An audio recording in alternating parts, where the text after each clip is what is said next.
मी रमाई बोलते. सन्माननीय अलकाताई गायकवाड यांना विनंती करतो की त्यांनी स्टेजवर येऊन बसायचंय.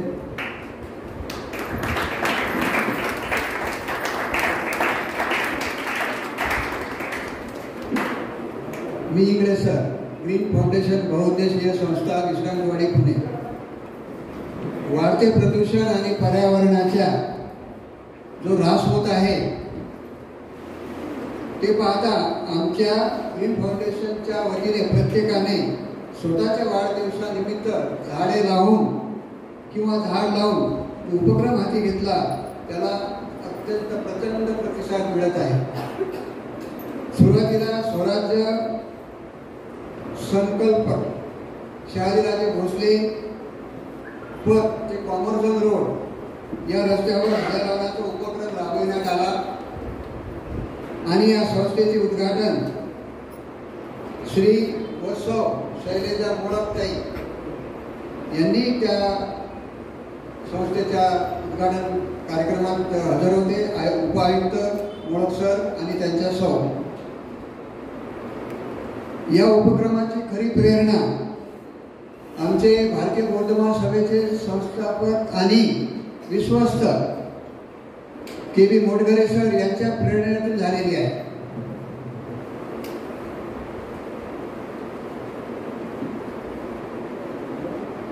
कारण का की त्यांचा 1 जुलै हा वाढदिवस आहे आणि त्या दिवशी माझा सुद्धा वाढदिवस असल्यामुळे आम्ही त्या दिवशी दोघांनी झाडं लावले आणि या उपक्रमाची सुरुवात केली. त्यांच्यासाठी जोरदार टाळ्या.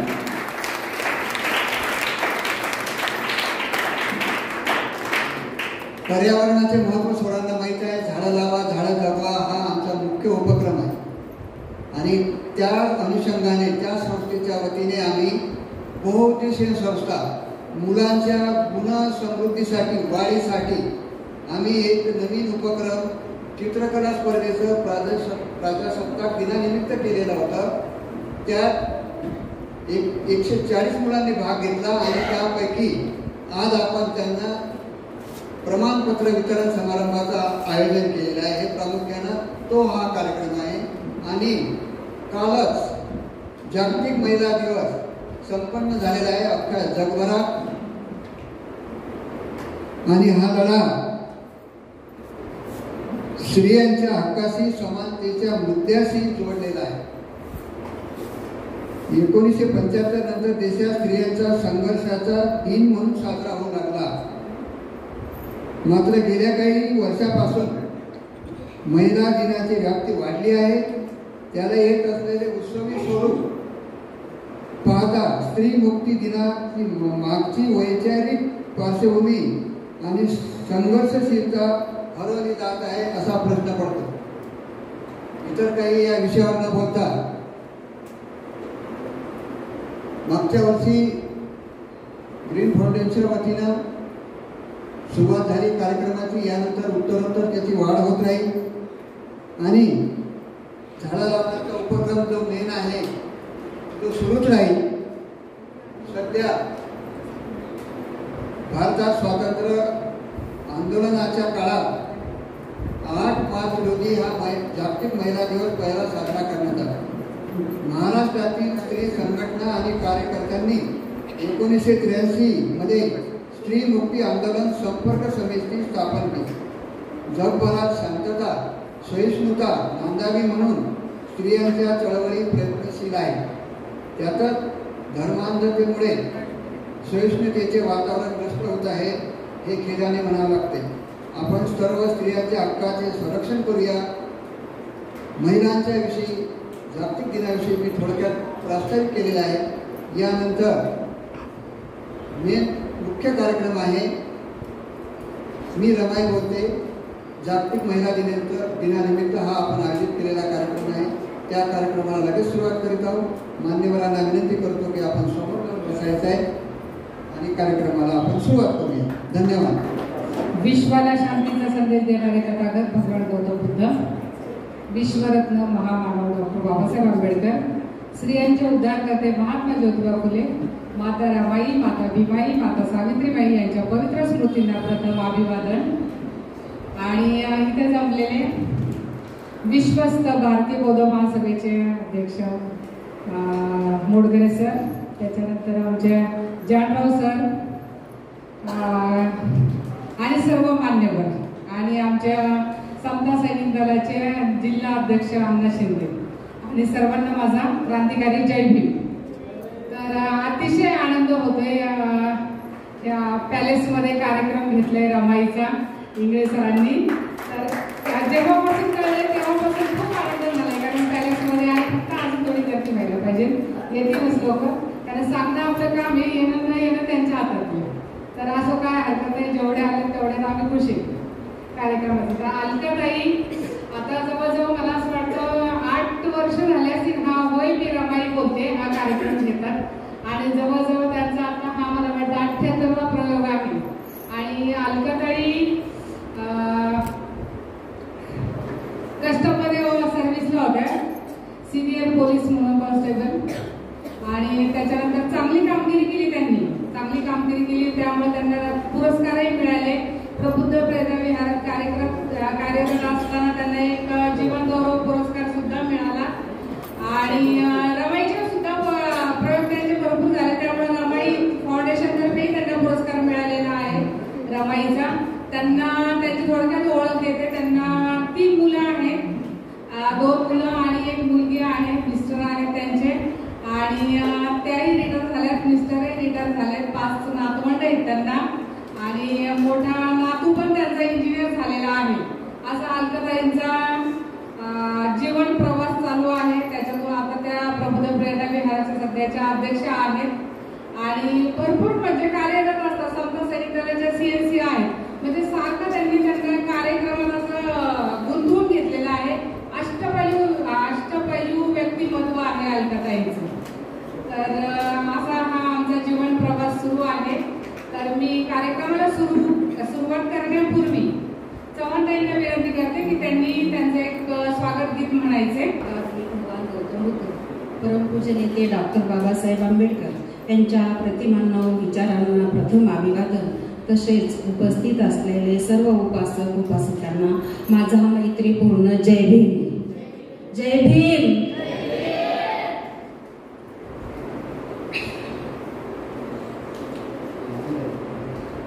भीमासाठी रमाने जीवनात शर्त लावली, पुढे पुढे चाले भीमा, मागे मागे रमा माऊली. भीमासाठी रमाने जीवनात शर्त लावली, पुढे पुढे चाले भीमा, मागे मागे रमा माऊली. हालाकीचे जीवन काळोखी रात्र होती, बाबा भीमरायाला त्या रमाईची साथ होती.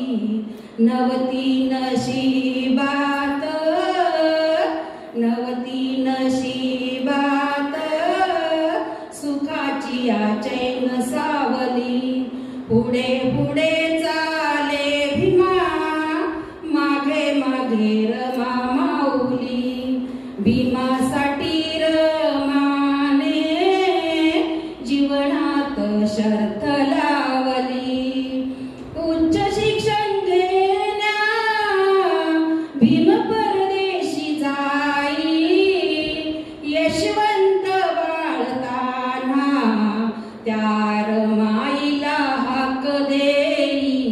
नवती नशिबात, नवती नशिबात सुखाची चैन सावली, पुढे पुढे चाले भीमा, मागे मागे रमा माऊली. भीमासाठी रमाने जीवनात शर्त लावली, अर्ध्यावरी संसार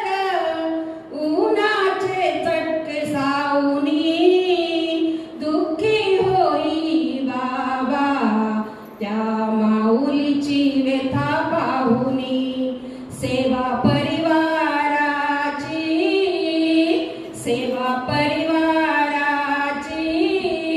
करावया सरसावली पुढे पुढे चाले भीमा मागे मागे रमा माऊली भीमासाठी रमाने जीवनात शर्त लावली त्रासली ना कधी थकली ना कधी त्रासली ना कधी थकली ना कधी त्रासली त्या 9 कोटी दलितांना सेवा परी जोपासली कवी केवळ हा केला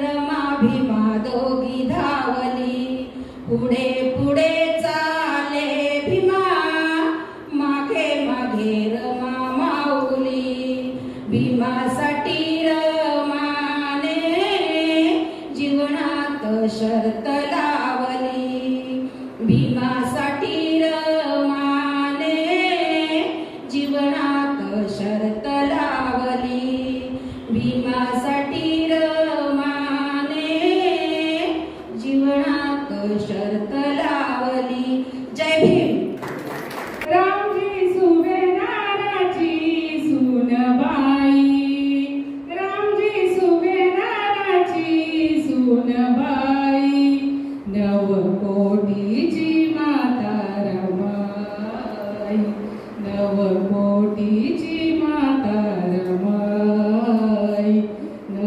कोटीची माता रमाई डॉक्टर बाबासाहेब आंबेडकरांचा डॉक्टर बाबासाहेब आंबेडकरांचा डॉक्टर बाबासाहेब आंबेडकरांचा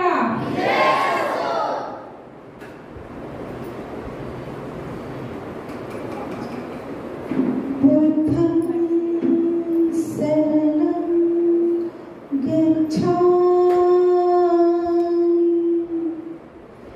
धम्मं शरणं गच्छामि शरणं गच्छामि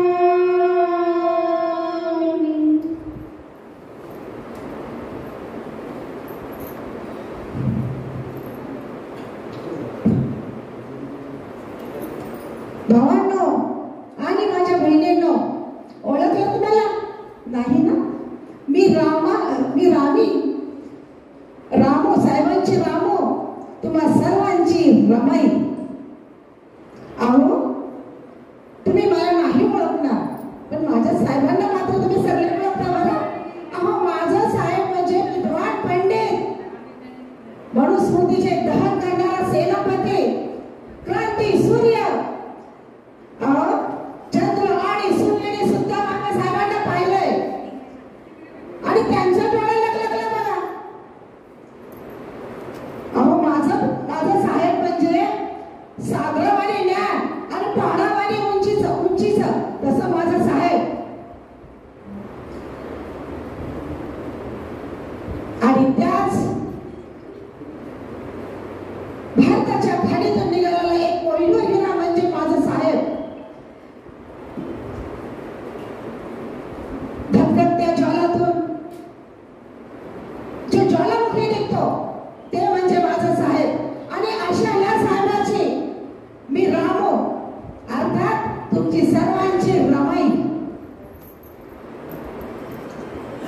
माझ्या जीवनाला फार मोठी कहाणी आहे माझ्या जीवनाला फार मोठी कहाणी आहे अहो तुमच्यातला जर एखादा मुलगा शिकला ना तर अडाणी मुलीशी लग्न करणार नाही पण माझा साहेब महान पंडित परंतु माझ्यासारख्या अडाणी मुलीशी त्यांनी लग्न केलं याला म्हणतात माणुसकीचं नातं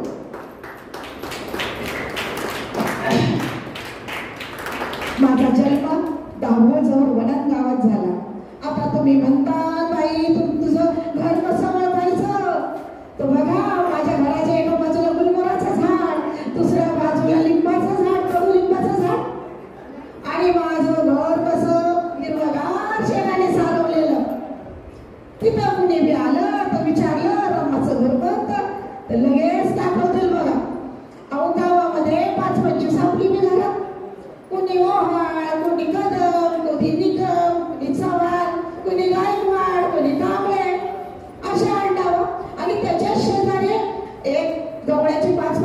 होती बघा.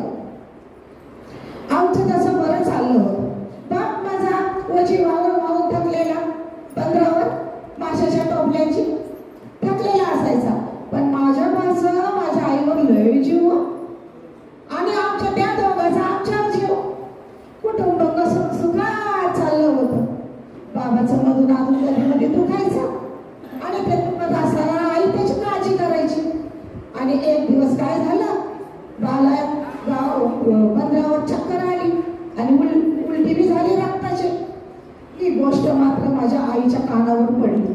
आईच्या कानावर गोष्टी पडती कशी तर आई चिंता करायला लागली. यायच्या रखमाबाई, विठाबाई यायच्या समजवायला, महिनाबाई समजवायला यायच्या की बाई रखमा टाकटी करू नको ग, बिकून बरं वाटेल. पण कसलं काय, आई नुसती चिंता घेऊन बसायची. आई वडील माझे कधी, माझ्या वडिलांचं नाव बिकूच होते. आमच्या घरामध्ये गौरा, शंकर दोघं माझ्यापेक्षा धाकटे. आता मला एक बहीण होती मला आणि तिचं लगीन झालं होतं बघा. म्हणजे आताच्या घरात मीच मोठी होते.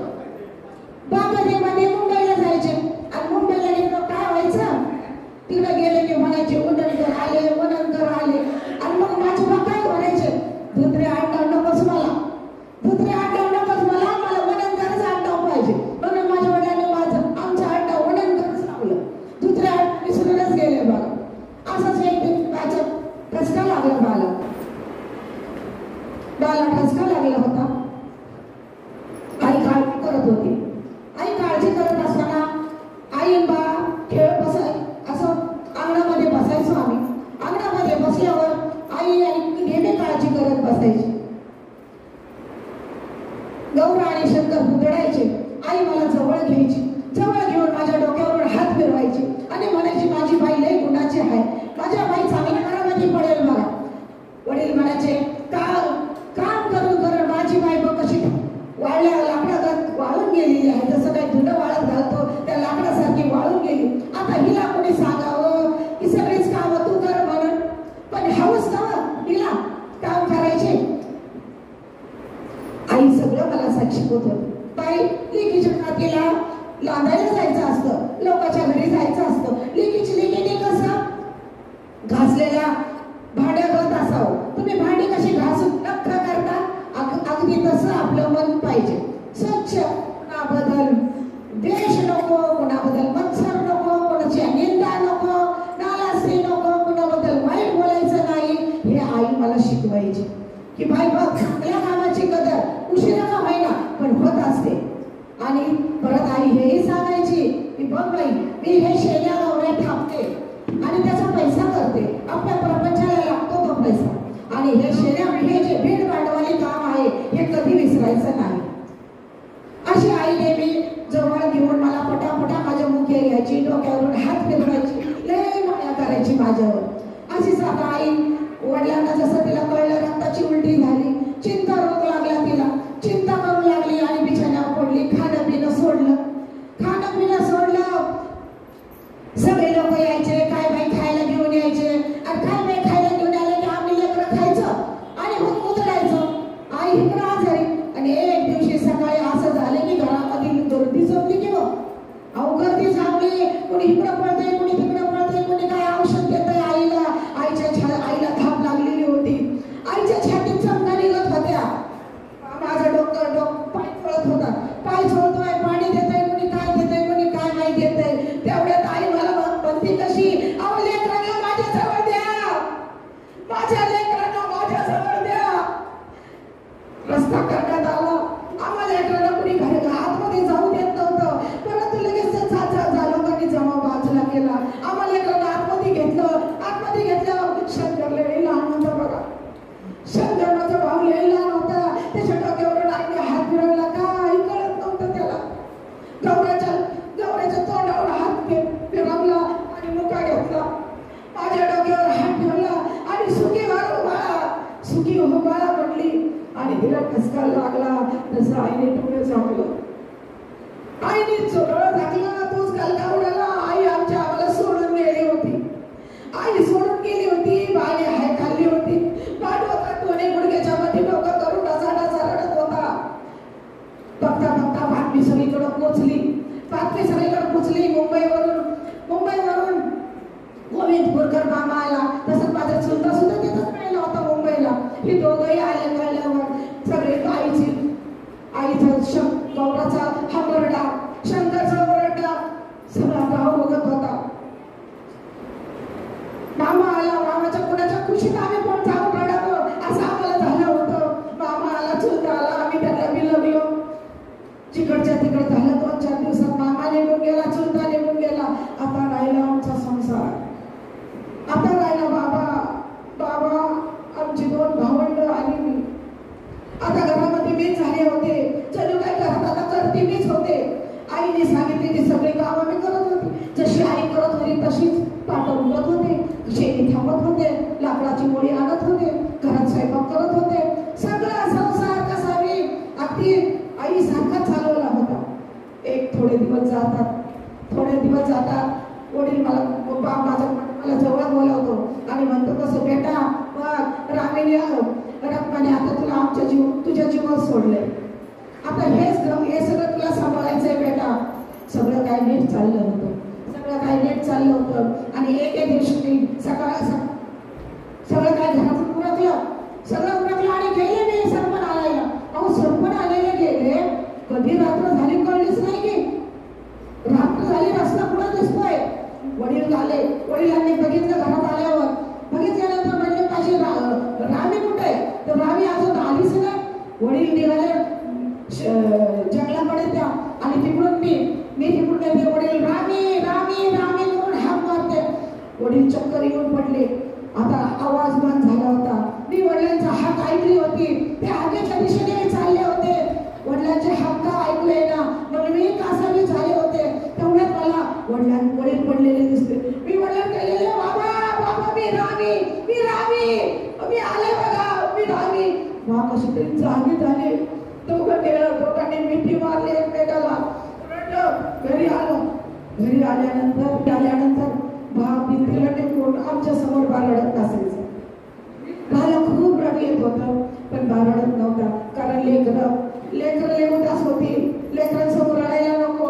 मग मी आई गेल्यापासून ना त्याचा जसं काळजाचा तुकडा खेचून घेतला होता अशी त्याची अवस्था झाली होती. रडायचा करायचा. काही 2-4 दिवसच गेले. मी त्या दिवशी फक्त भाजी आणि भातच बनवला होता.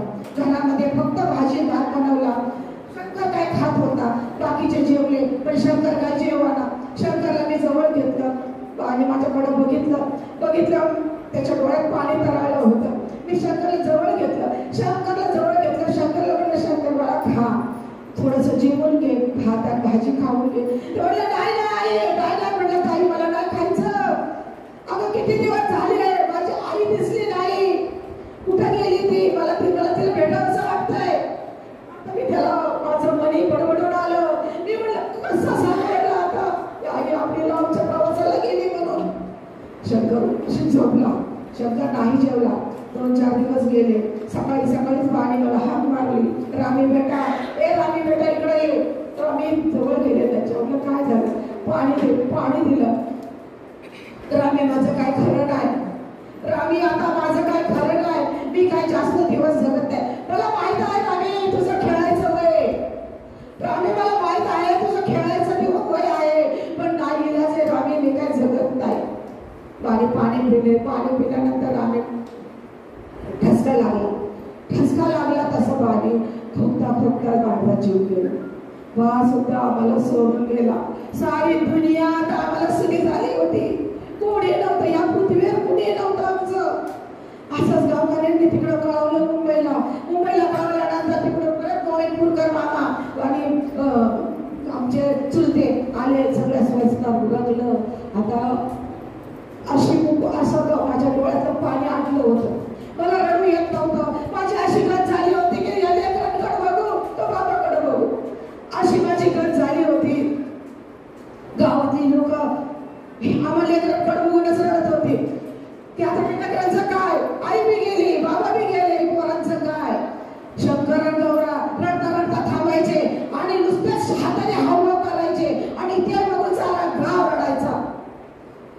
मामा आणि चुलता आले. वडिलांचं सगळं उरकल्यानंतर तिसऱ्या चौथ्या दिवशी गावकऱ्यांना प्रश्न पडला या मुलाचं हे नेतात की नाही नेतात. पण नाही, मामानी आणि चुलत्यांनी आम्हाला न्यायचं ठरवलं मुंबईला. गावकऱ्यांना म्हटले की नाही, आम्ही असं काही करणार नाही, आम्ही मुलांना घेऊन जाणार आहोत. आणि बघा, खरं सांगू का, माझी अजिबात इच्छा नव्हती व मुंबईला जायची. अहो, ज्या ठिकाणी मी रांगले होते, ज्या ठिकाणी मी चालायला शिकले होते, ज्या ठिकाणी माझ्या छोट्या छोट्या मैत्रिणी होत्या, त्यांना सोडून मला जावंसं वाटत नव्हतं. पण इलाज नव्हता. मामाने हाताला धरलं होतं आणि हाताला धरतच काय ओढत घेतलं. मी पाठीमागं बघत होते. पाठीमागं बघत असताना मैत्रिणी दिसत होत्या. मैत्रिणीचे नुसते डोळ्यात ओठ तर कापत होते, डोळ्यातून पाणी येत होतं. इलाज नव्हता. मामा आणि चुलत्याबरोबर मुंबईला गेलो आम्ही. मुंबईला गेल्यावर सगळं आता आम्हाला नवीन होतं. संध्याकाळ झाली की त्या मायाजाला लोक नुसती जाणारी येणार दिसत होती. भरपूर लोक जाणारी येणारे. आम्ही त्याच्यामध्ये आमचे आई वडील शोधत होतो, पण नाही, ते फक्त जाणारी येणारे दिसत होते. संध्याकाळ झाली ना की आईची खूप आठवण यायची. शंकर जवळ यायचा माझ्या. शंकर मला बिलवून बसायचा, त्यामुळं आईची फार आठवण यायची. एक दिवस काय झालं, शंकर सारखा आई करत होता. तसं मामीने आणि चुलत्यांनी आम्हाला तिरकुपत्र केलं नव्हतं. अजिबात आम्हाला कसलंही झळ पोचू दिली नव्हती. अगदी आईची माया लावायची. आणि मामाने आणि चुलत्याने सुद्धा आम्हाला हे अंतर आई वडिलांसारखं सांभाळत होते. आता पूर्वीच्या काळात तुम्हाला माहित आहे की 7व्या वर्षी मुलीचं लग्न होतं. 7व्या वर्षीच होतं. आता माझं वय तर 9 वर्षाचं झालं होतं. आणि माझ्यासाठी आता मुलगा बघायला मामाने सुरुवात केली. मामाने जशी मुलगा बघायला सुरुवात केली, पण सगळीकडून नकार येत होता. सगळीकडून नकार येत होता. कोण करणार हो मला? कोण करणार? मी अडाणी, शिकलेली नाही. दुसरी गोष्ट अनाथ. बरं ठीक आहे, मी अनाथ आहे, पण 2 भावंडाचं लोडणं गळ्यात होतं माझ्या. कोणी होकार येईना. सगळीकडून नकारच येत होता. आणि त्याच दरम्यान भिवाचं लग्न ठरवायचं सुद्धा चाललं होतं तिकडं. सुभेदार साहेब मुली बघत होत्या. 2-3 मुली बघूनही झाल्या होत्या ते. आणि सुभेदार साहेबांचा भिवा कसा होता माहित आहे? अहो, टप्पोरे डोळे, गोगरे गाल, उंचा पुरा, राजगंडा झालं. अहो, चालताना पाय रमून जमीन चालत होता. असे होते भिवा. सुभेदार साहेबांना कोणीतरी सांगितलं की वलणदारांची मुलगी आहे, सुशील आहे, शोषित आहे, पण अडाणी आहे, आघात आहे. सुभेदार साहेब म्हणजे बघायला काय हरकत आहे? सुभेदार साहेब आले की आमच्या घरी. सुभेदार साहेब आले की आमच्या घरी. आता आमच्या चुलत्याला आणि बाबाला प्रश्न पडला, आपली मुलगी अडाणी, आणि यांचा मुलगा शिकलेला आहे, आणि कसं काय मला जमणार? आपल्यासारखं वाटायला लागलं. सुभेदार साहेबांना सगळी परिस्थिती सांगितली. त्यांनी कुठलीही गोष्ट लपवून ठेवली नाही. सुभेदार साहेब म्हटले, हो, मला सर्व माहित आहे. मला सगळी कल्पना दिलेली आहे. हे पहा कोलणकर, मला माझ्या भीमासाठी मुलगी पाहिजे, पण ती शोषित पाहिजे, सुसंस्कृत पाहिजे, तिच्यामध्ये सहनशीलता पाहिजे. आणि एक महत्वाची गोष्ट म्हणजे माझ्या भीमाच्या शिक्षणात अडचण न आणणारी पाहिजे. बाकी माझी कुठलीही अट नाही. झालं आलं मी बोलत आतमध्ये आले. आणि आतमध्ये आल्या मी आले पटकन पाणी घेऊन तांब्या त्याच्यावर फुलपात्र ठेवून आले की मी, आणि पाणी दिलं. त्यांनी पाणी घेतलं. मला म्हटले, बेटा तुझं नाव काय? आलं की बाई रडाय मी रडायला लागले. आणि त्यांनी पटकन माझ्या हातामध्ये खडी साखर ठेवली. खडी साखरेची पुडी ठेवली. आता बघा मला रडाय का आलं असं? मला असं म्हटलं, बघा माझं लग्न ठरतंय, माझ्या लग्नासाठी मुलं बघणं चालू आहे, माझं लग्न ठरल, मी जाईल. माझ्या भावंडांचं काय? त्यांचं हांबरणच माझ्या डोळ्यापुढे येतं ना, त्यांचं रडणंच माझ्या डोळ्यापुढे येतं ना, त्यांचा उपास मारच माझ्या डोळ्यापुढे येतो ना. मी रडायला लागले. मी आतमध्ये गेले. झाले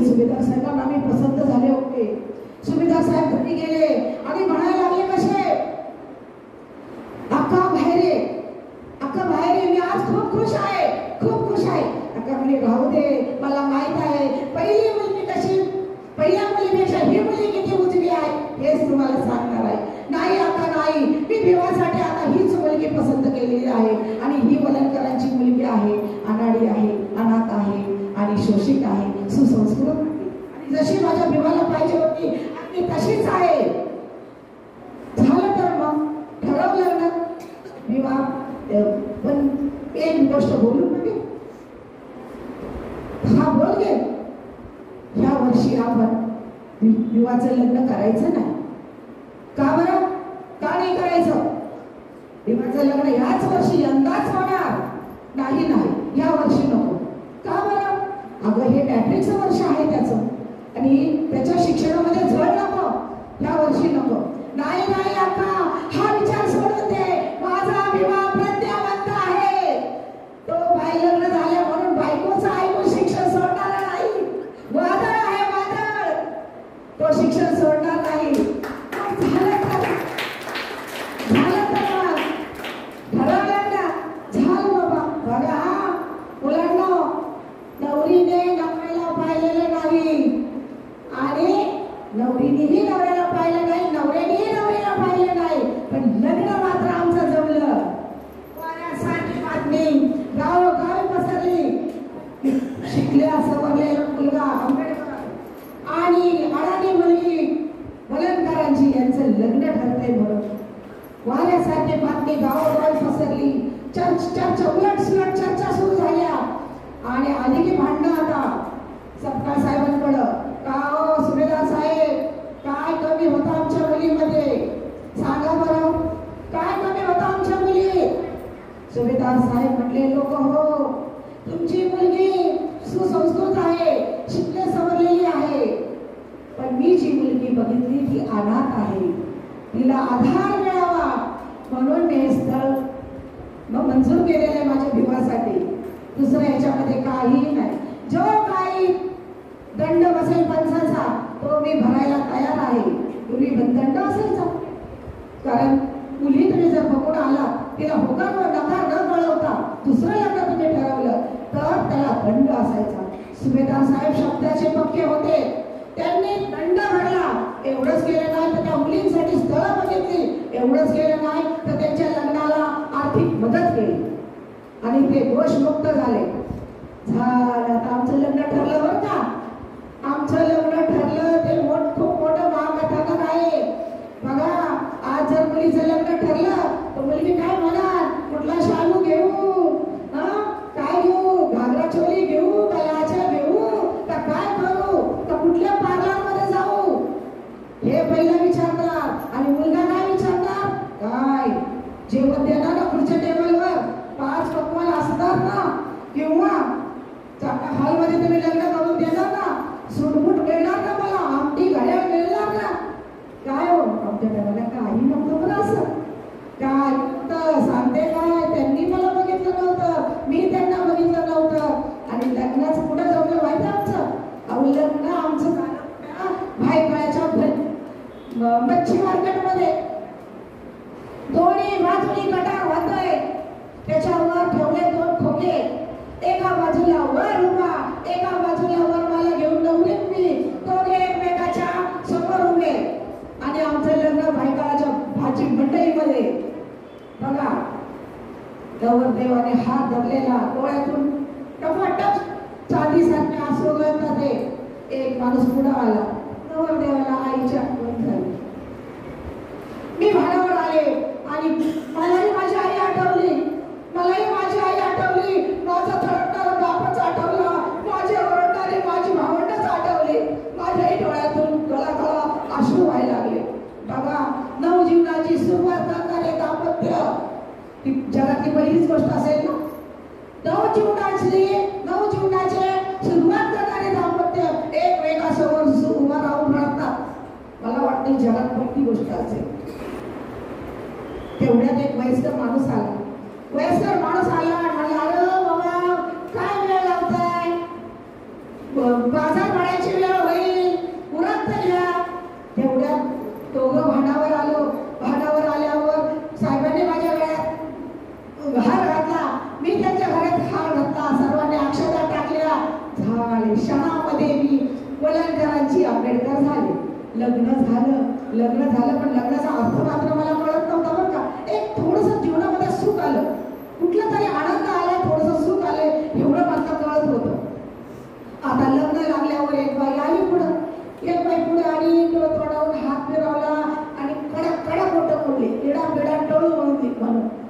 दुसरी बाई आली 40-45 वर्षाची बाई होती आणि 2-3 ओळीचं गाणं म्हटली. लगीन माझं लागलं, लगीन माझं लागलं सूर्याचं नाही दोघाला माऊली. लगीन सूर्याचं लागलं नाही दोघाला माऊली. रमा अनाथले गुरु झाली सूर्याची सावली. रमा अनाथले गुरु झाली सूर्याची सावली. कुंकू लावले सूर्यानी रमाच्या कपाळी. कुंकू लावले रमा सूर्यानी रमाच्या कपाळी.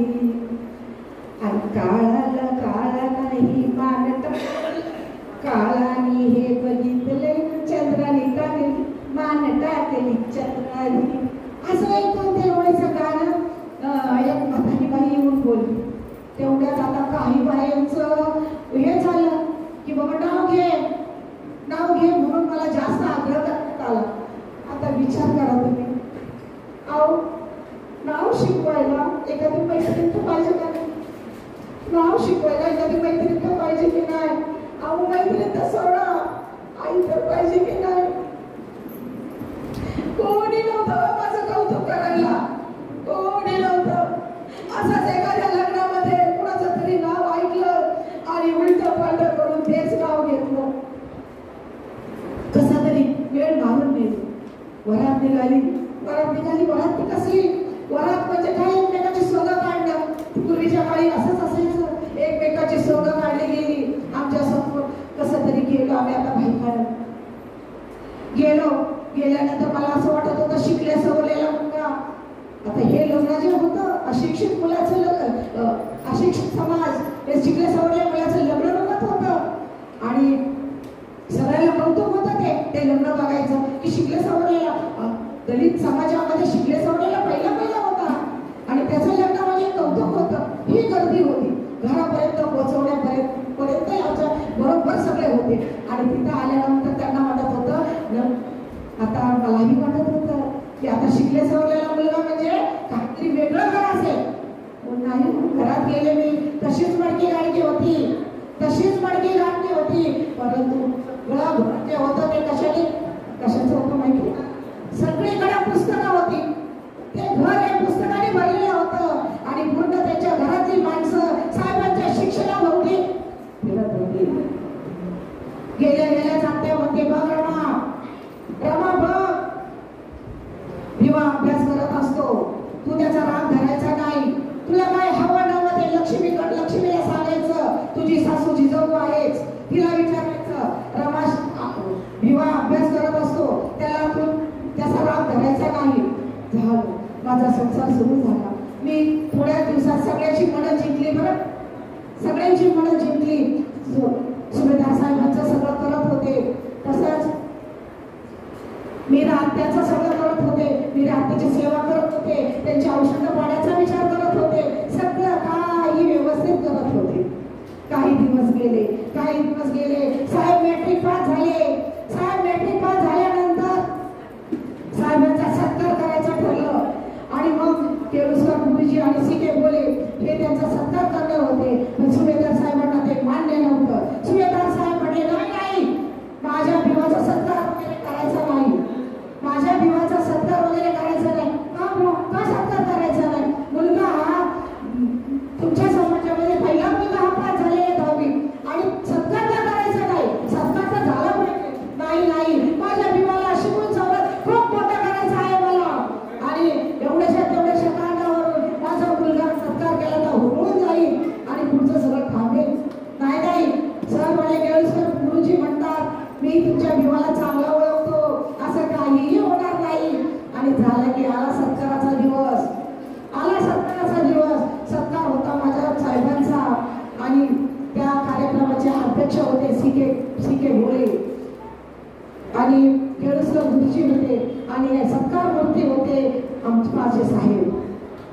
आम्हीही गेलो होतो सत्काराला. साहेबांचा जंगी सत्कार झाला आणि सत्कार झाल्यानंतर केळुसकर गुरुजींनी त्यांना जे पुस्तक दिलं ते होतं बुद्धचरित्र आणि खरोखरच त्या बुद्ध चरित्राने सगळा काळ बदलला. तिथे सगळा काळ बदलला. घरी आले साहेब. घरी आल्यानंतर साहेब म्हटले, रमा तुला कसं वाटतंय ग? रमा तुला कसं वाटतंय ग? तर साहेब म्हणले, साहेब लय मोठा आहेसा तुम्ही, लय मोठा आहेसा. तसं किती मोठा ग? नाही साहेब, नाही सांगता येणार. रमा मी खूप शिकणार आहे, रमा मी खूप शिकणार आहे आणि मला खूप शिक्षण घ्यायचं आहे, मी खूप मोठा होणार आहे. मी म्हटले, हो साहेब तुम्ही खूप शिका, खूप मोठे व्हा. रमा किती मोठा ग? रमा किती मोठा? सांग बरं किती मोठा? कोणालाही सांगता येणार नाही एवढे मोठे व्हा साहेब. हो हो रमा, मी तेवढाच मोठा होणार आहे, तेवढंच शिक्षण घेणार आहे. झालं मग आमचं साहेबांचं आता कॉलेज सुरू झालं. साहेबांचं कॉलेज सुरू झालं आणि आमचा प्रपंच चालू झाला. साहेब येतात, एक दिवशी कॉलेजवरून येतात, जोरातच येतात. रमा, ए रमा, रमा हा काय झालं? काय पाणी देऊ का? घ्या पाणी घ्या. जेवल्या म्हणू का? नाही रमा इकडे ये. काय झालं? माझ्याकडून काय चुकलंय का?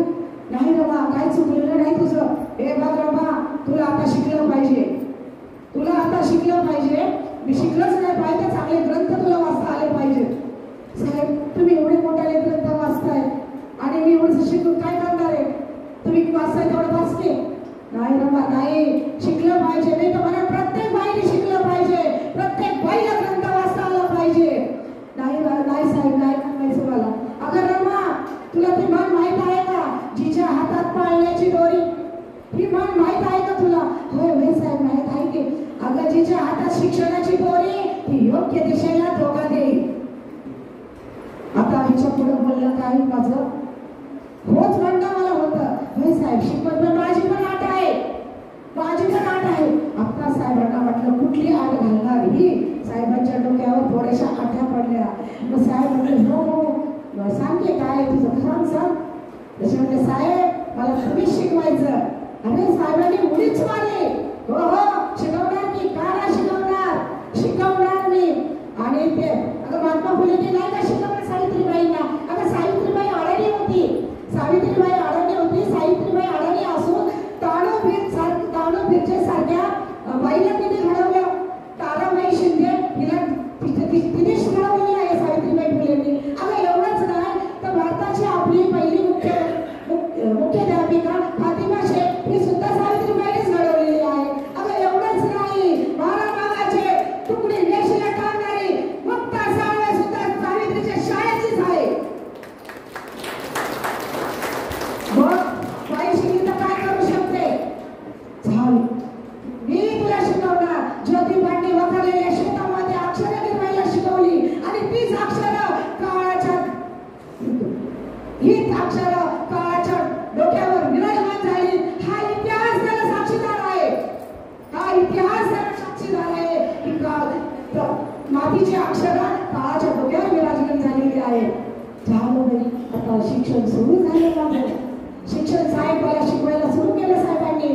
पण जरा मला वेळच लागला, शिकायला थोडा वेळ लागला. पण तुमची रमा आता शिकली बरं का? तुमची रमा आता अडाणी राहिली नाही. लिहिता वाचता यायला लागलं मला. लिहिता वाचता साहेब गेले कॉलेजला. पटापटा घरातली कामं उरकायची. सुभेदार साहेबांची औषधं पाणी, त्याचं औषध पाणी सगळं करून लगेच त्या साहेबांच्या पुस्तकाच्या ढिगाऱ्यातलं एखादं पुस्तक काढायचं आणि वाचत बसायचं. हे माझा नीतिक्रम सुरू झाला. तेवढ्यातच एक दिवशी काय झालं, सुभेदार साहेबांनी म्हटले रमा इकडे तो काय झालं?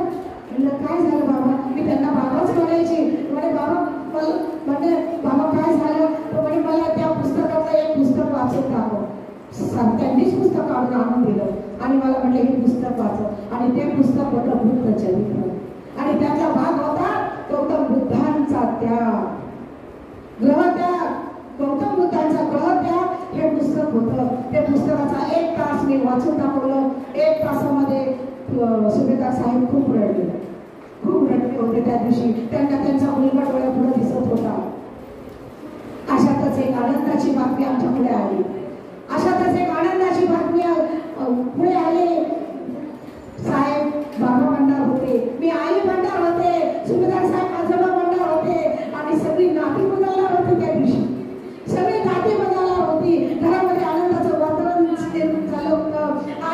एका छानशा बाळाला जन्म दिला. छानशा बाळाला जन्म दिला ते बाबासाहेब होतं. आणि छानसा जन्म दिल्यानंतर घरामध्ये प्रश्न पडला सगळ्यांना. कोणी म्हणते केशवराव, कुणी म्हणजे माधव ठेवा, कुणी म्हणजे गोविंद ठेवा. अहो नाना प्रकारची नावं सांगायला लागली लोक. साहेबांनी मला एकांतात घेतलं, साहेबांनी मला एकांतात घेतलं आणि म्हणतात कसं, रमा हे रामे, मला साहेब रामूच म्हणायचे बरं का लाडाने. रामूच म्हणत होते ते, मला रमा म्हटले नाही ते रामूच म्हणत होते मला. आणि रामू इकडे ये. काय झालं साहेब? तसं साहेब म्हणायचे कसे आहे की रामू आपल्या बाळाचं नाव काय ठेवायचं?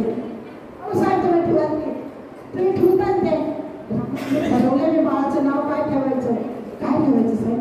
अगं आपल्या बाळाचं नाव यशवंत ठेवायचंय. मग ठेवा की, चांगली नाव आहे, घरात सगळे यशवंत होईल. नाही रामा, हे नावाच्या पुढे काहीतरी अर्थ आहे.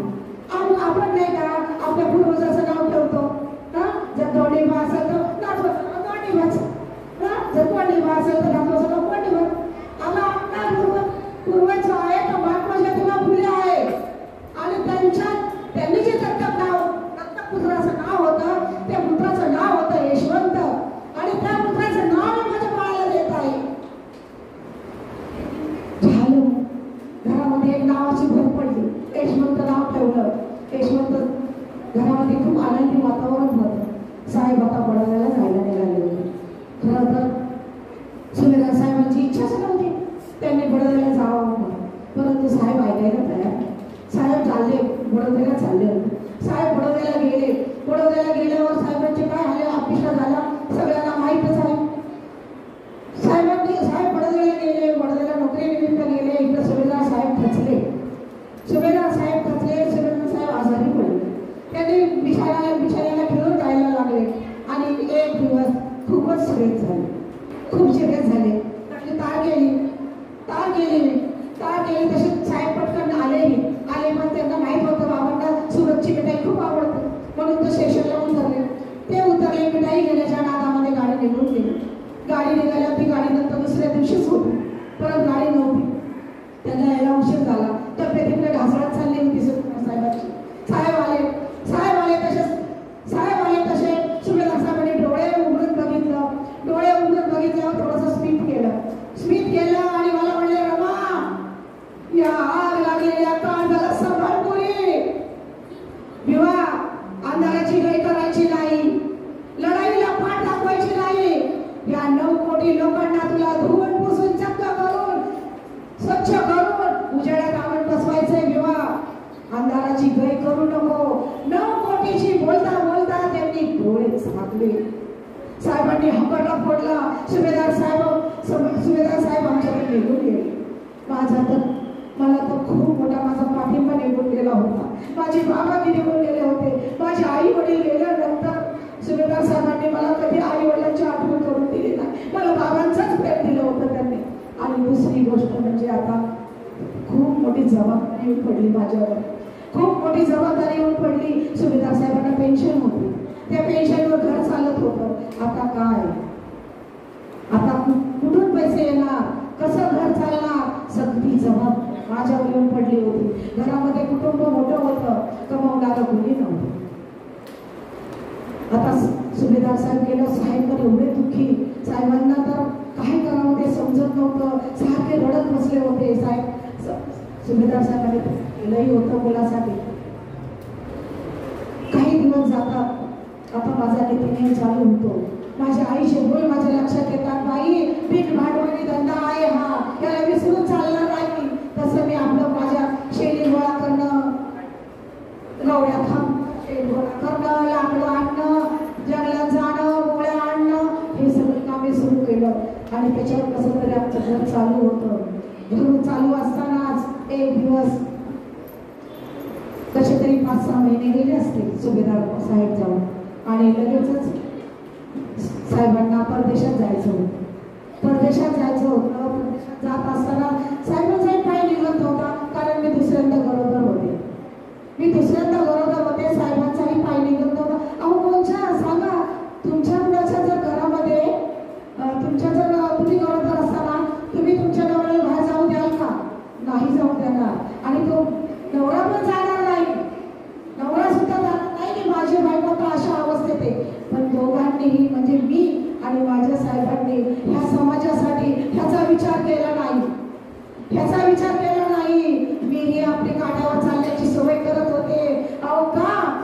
का सवय करत होते? कारण माझ्या या भगिनींना मला त्यांची कूस जलमताच चांगली बोलती करायची होती. तुमची कूच कशी मला बोलती करायची होती? जलमलेल्या मुलाच्या हातामध्ये जलमताच मशाल द्यायची होती. कसली मशाल? क्रांतीची मशाल द्यायची होती. जलमलेल्या नवीन बाळाला क्रांतीची मशाल द्यायची होती. म्हणून मला तुमची ही कूच उठवायची होती. म्हणून मी काट्यावर चालण्याची सवय लावत होते. मला माहित होतं की काट्याच उद्या फुलं होणार आहे. साहेबांना गेलो, साहेबांना आम्ही बंदरावर पोचवायला गेलो. यशवंत आणि मी सकाळची वेळ होती. मी रात्री सगळी तयारी केली होती साहेबांना जाईल. आणि आम्ही रात्री आदल्या दिवशीच सगळी तयारी चालू होती. साहेबांची काय बरं तयारी होती? हे पुस्तक काढ, ते पुस्तक काढ, हे मला न्यायचं आहे, ते मला कपडे लागतीची नाही बरं. आपण जर आज कुठे निघालो तर पहिले मी मोठी बॅग भरतो.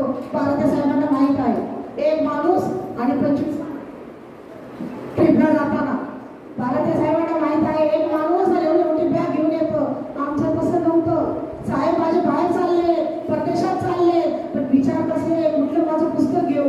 हे तर राहिलं नाही ना माझं, ते पुस्तक तर राहिलं नाही ना माझं. मला हेही घ्यायचंय, मला तेही घ्यायचंय.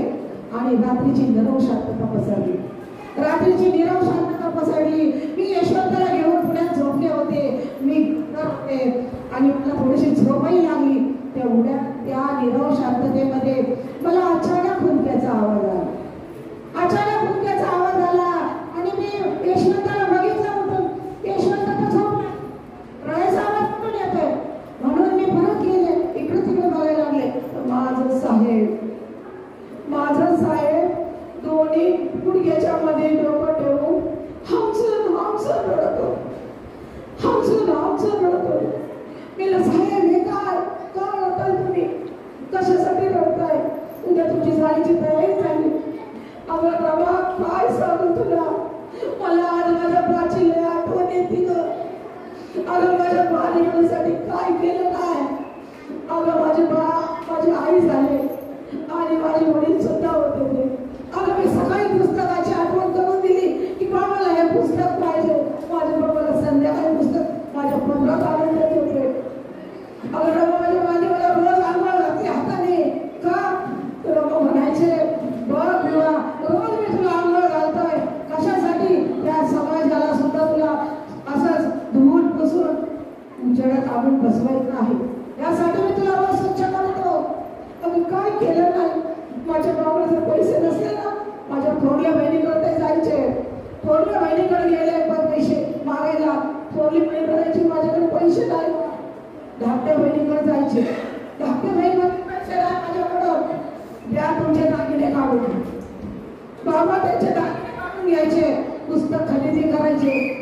झाल्या त्यांचे दागिने ते कुठं त्यांना जायचे. अशा माझ्या बाणीवाला केलं असते. हे सगळं बघायला ते पाहिजे होते ग. खूप मला त्यांची आठवण होती.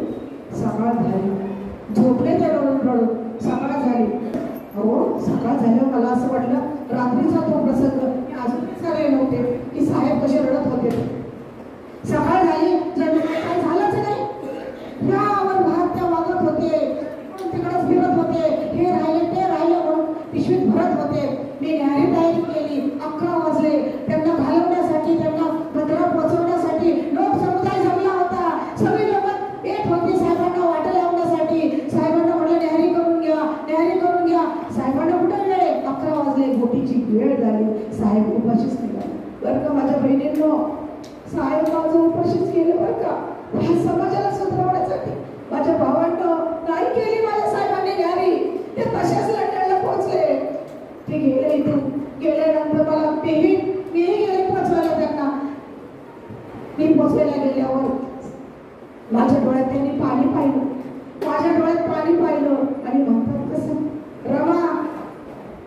रमा डोळे पूस तुझे आसमानी जर तुझे हात हे ओले झाले. तुझे हात हे ओले होऊ देऊ नकोस. आणि तुझ्या या रडण्याची जर ही नदी झाली हा माझा समाज सगळा त्या नदीमध्ये वाहून जाईल. तू डोळे पुस. कारण हे की मला तू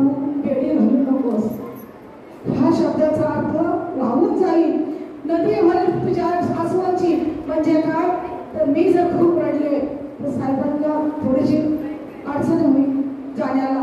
बघा आपण जर रडायला लागलो तर आपल्या नवरा सुद्धा आपल्याला म्हणतो ना की राहू दे बघा मी हे कॅन्सल करतो. तेही माणूसच होते ना शेवटी. ते काय म्हटले त्याची नदी वाहू देऊ नकोस, माझा समाज वाहून जाईल त्याच्यात, त्याची नदी होऊ देऊ नकोस. साहेब गेले, न्यूयॉर्कवरून पत्र आलं, पहिलं पत्र आलं बघा न्यूयॉर्कवरून साहेबांचं. साहेबांकडे वाटवायला गेले होते. साहेब बोटीमध्ये बसले आणि बोटीमध्ये मला हात करत होते. साहेब मी झाडाखाली उभे होते, साहेब आमच्यापर्यंत मला हात करत होते. अगदी दिसेनासे होईपर्यंत साहेब मला हात करत होते, दिसेनासे होईपर्यंत मला हात करत होते. त्यांचा प्रवास बोटीने सुरू झाला आणि माझा प्रवास घराकडे सुरू. यशवंत आणि मी घरीकडे दोघंच एकमेकांना मिठी घेऊन खूप रडलो. खूप यशवंताला काही कळत नव्हतं, पण मी रडते म्हणून तोही रडत होता. न्यूयॉर्कवरून पत्र आलं साहेबांचं. पत्र आल्यावर इतकं माझ्या नावाने पत्र आलं होतं आणि मी पत्र उघडलं आणि खरं सांगू का त्यावेळेस मला शिक्षणाचा अर्थ कळाला. त्यावेळेस मला शिक्षणाचा अर्थ कळाला की साहेबांनी मला का शिकवलं आणि मला शिकवल्यानंतर समाजाला शिकवण्यासाठी साहेब परदेशात गेले. त्या दिवशी मला तो अर्थ कळाला. मी ते पत्र घेतलं, त्याला सगळ्याला वाचू दाखवलं की साहेबांनी मला न्यूयॉर्कवरून पत्र पाठवलंय. पत्रात लिहिलं होतं रमा इथं एकदम मी मोकळा श्वास घेतोय, रमा इथं शिवाशिव नाही, कुणी एकमेकांवर करतंय, कुणी हातात आंदोलन करतंय, तिथं शिवाशिव नाही. रमा मला इथं ना पोरं तिथून आल्यासारखे झाले. आणि रमा हे बाब हे लक्षात ठेव रमा, जो आपला विरह आहे, जो आपला विरह झालेला आहे ह्याच्यातून एक नवा इतिहास घडणार आहे रमा. ही एक चांगली घटनाच घडणार आहे. त्यामुळं तू रडू नकोस. येताना मी तुझ्या डोळ्यामध्ये आसू पाहिले होते रमा, येताना मी तुझ्या डोळ्यामध्ये आसू पाहिले होते रमा, पण तू रडू नकोस. यशवंताची काळजी घे, मी इकडं सुखरूप आहे. पत्रात दिलं मलाही थोडंसं मास. आणि रमा फक्त माझी एक विनंती आहे तुला. पत्रात त्यांनी म्हटलंय की रमा तुझी मला कायम साथ हवी आहे. तुझी साथ मला मिळाली ना की मला पोळात पंखा आल्यासारखे वाटतात रमा. खूप मला एकटीच म्हणून असं चढलं बघा मला. साहेबांनी मला असं बोललं. लगेच मी एक पत्र लिहिलं, साहेब इकडची तुम्ही काय काळजी करू नका, मी सगळ्यांना सांभाळते, यशवंताचा अभ्यास मी घेते, आनंदाकडे पण लक्ष देते, सगळ्यांकडे मी बघते, सगळ्यांकडे मी लक्ष देणार. तुम्ही इथले काळजी करू नका, तुम्ही तिकडे बघा, तुमचं शिक्षण पूर्ण करा. काही दिवस जातात अशीच मी साहेब गेल्यापासून खाण्यापिण्यावरून वाचताच उडाली होती. बघ खाण्यापिण्यावरून वाचताच उडाली होती. वेळेवर जेवणही मिळत नव्हतं आणि अशातच मी गरोदर होते. गरोदर असल्यावर एक दिवस असं घरात कुणीच नव्हतं आणि फक्त मी रात्या होती आणि तीही आपण स्वतःच कळा दिल्या आणि स्वतःच बाळाला जन्म दिला आणि मला बाळ झालं. तोही मुलगाच झाला बरं का. दुसरा मुलगा झाला मला. दुसरा मुलगा झाल्यानंतर मुलगा तसा अशक्तच होता. गरोदरपणात काही खायला भेटलं ना, अशक्तच होता. काही दिवसानंतर तो थोडासा रडायचा, सारखा रडायचा. का बरं रडायचा मुलगा? अहो त्या मुलाला माझ्या अंगावर दूधच येत नव्हतं. तर आता विकत आणावं तर माझ्याकडे पैसे नव्हते. कसं मी दूध आणणार बाळाला? काही दिवसातच त्या मुलाला पोटाला पाठ लागली, मुलाची गळगळ्या दिसू लागल्या. गरोदरपणात व्यवस्थित खायला मिळालं नाही, या पोटाला काही खायला मिळालं नाही आणि बाळच झाले. आणि बाळच झालं तरी बाईला काहीतरी चांगलं खायला पाहिजे तर त्या बाईला दूध येईल ना. अंगावर दूध पण आलं नाही. माझा रमेश सारखा रडायचा पाळण्यामध्ये. एक दिवस असा उशाडला बाबांना. रमेश रडला आणि शांत झाला. इतका वेळ रमेश माझा रडत होता म्हणून बघायला गेले तर माझा रमेश शांत झाला होता. मी म्हणले रघु बाळा उठ. रघु बाळा माझं उठलं नाही. रघु बाळा माझं शांत झालं होतं. माझ्या बहिणींना माझा रमेश तुझा वाचून गेला. बरं माझ्या भावांना माझ्याकडचे पैसे असते ना, माझा रमेश गेला नसता. मी त्याला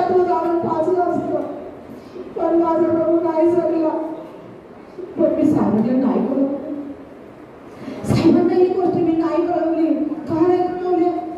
साहेबांच्या अभ्यासात नको यायला. मी साहेबांना काही कळवलं नाही. साहेबांना काही कळवलं नाही. आणि मग काही दिवसानंतर कळवलं की आपलं बाळ झाला होता, मुलगा झाला आणि तो झाल्यावर काही दिवसातच गेला.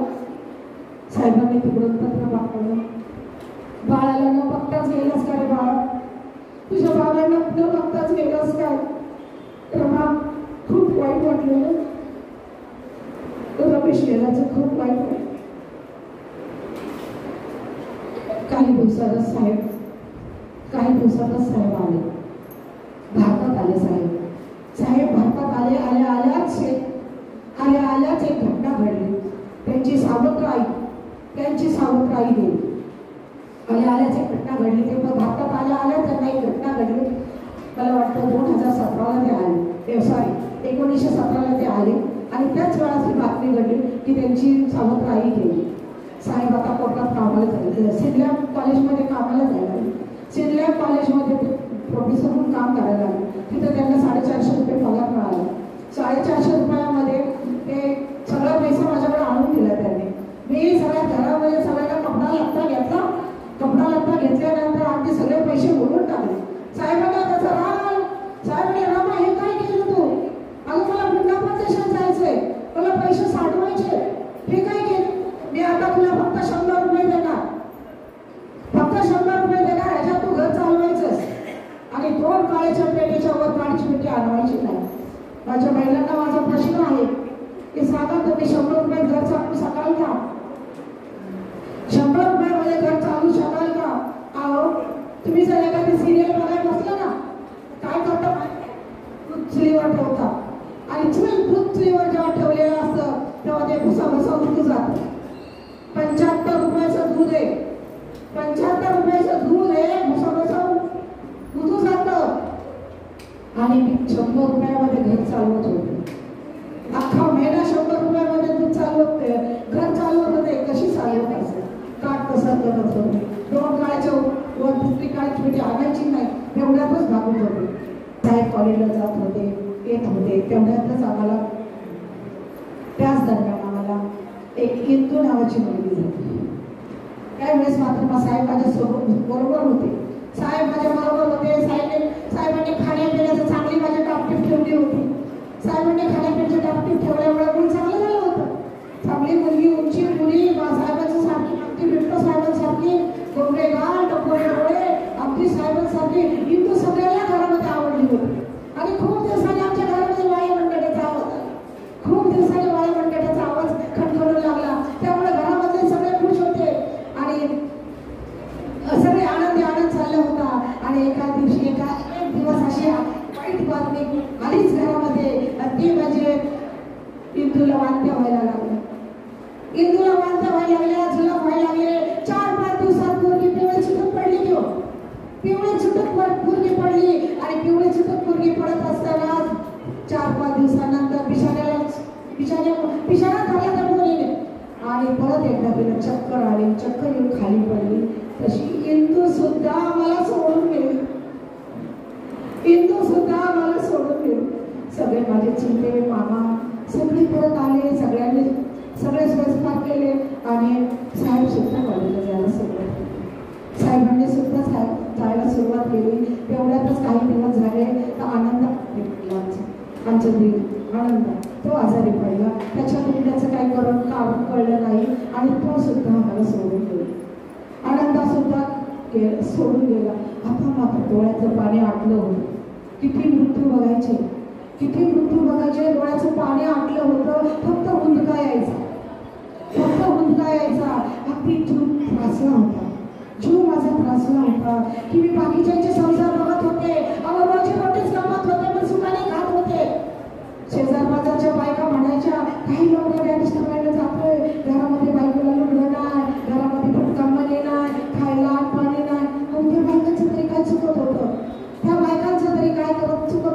ते रोजी रोटी रोज कमवत होते आणि रोज रोजी रोटी कमवून सुखात राहत होते. मी मग साहेबांकडे हट्ट धरला की आता साहेबांचं परदेशात जाण्याची सुरुवात झाली की आता आपल्याला परदेशात पुन्हा जायचं. जे काय असेल ते तर राहूनच करा. साहेब नाराज झाले. साहेब खूप रागवले माझ्यावर. रागवल्यानंतर साहेबांनी माझ्यासोबत बोलणं टाकलं. जेवण टाकलं. दारच उघडत नव्हते. मी तासन तास दारात उभे राहायचे, ताट घेऊन उभे राहायचे. साहेबांना बोलायचे, साहेब दार उघडत नव्हते. शेवटी माझीच चूक मला कळली आणि मी साहेबांची माफी मागितली की साहेब तुमच्या परदेशी जाणारे मी कधी तुम्हाला अडवणार नाही साहेब. अहो सूर्य कधी तळ हाताने झाकता येतो का? सूर्य कधी तळ हाताने झाकता येतो का? नाही झाकता येत. ही माझी तयारी केली मी माझ्या मनाची आणि साहेबांची माफी मागितली. नाही साहेब मी तुम्हाला परदेशी जाणारे कधी रोखणार नाही. तुमच्या कोणत्या कामामध्ये मी अडचण निर्माण करणार नाही. आणि साहेबांची तयारी झाली जायची. साहेबांची तयारी झाली तेव्हा सुद्धा मी गरोदर होते.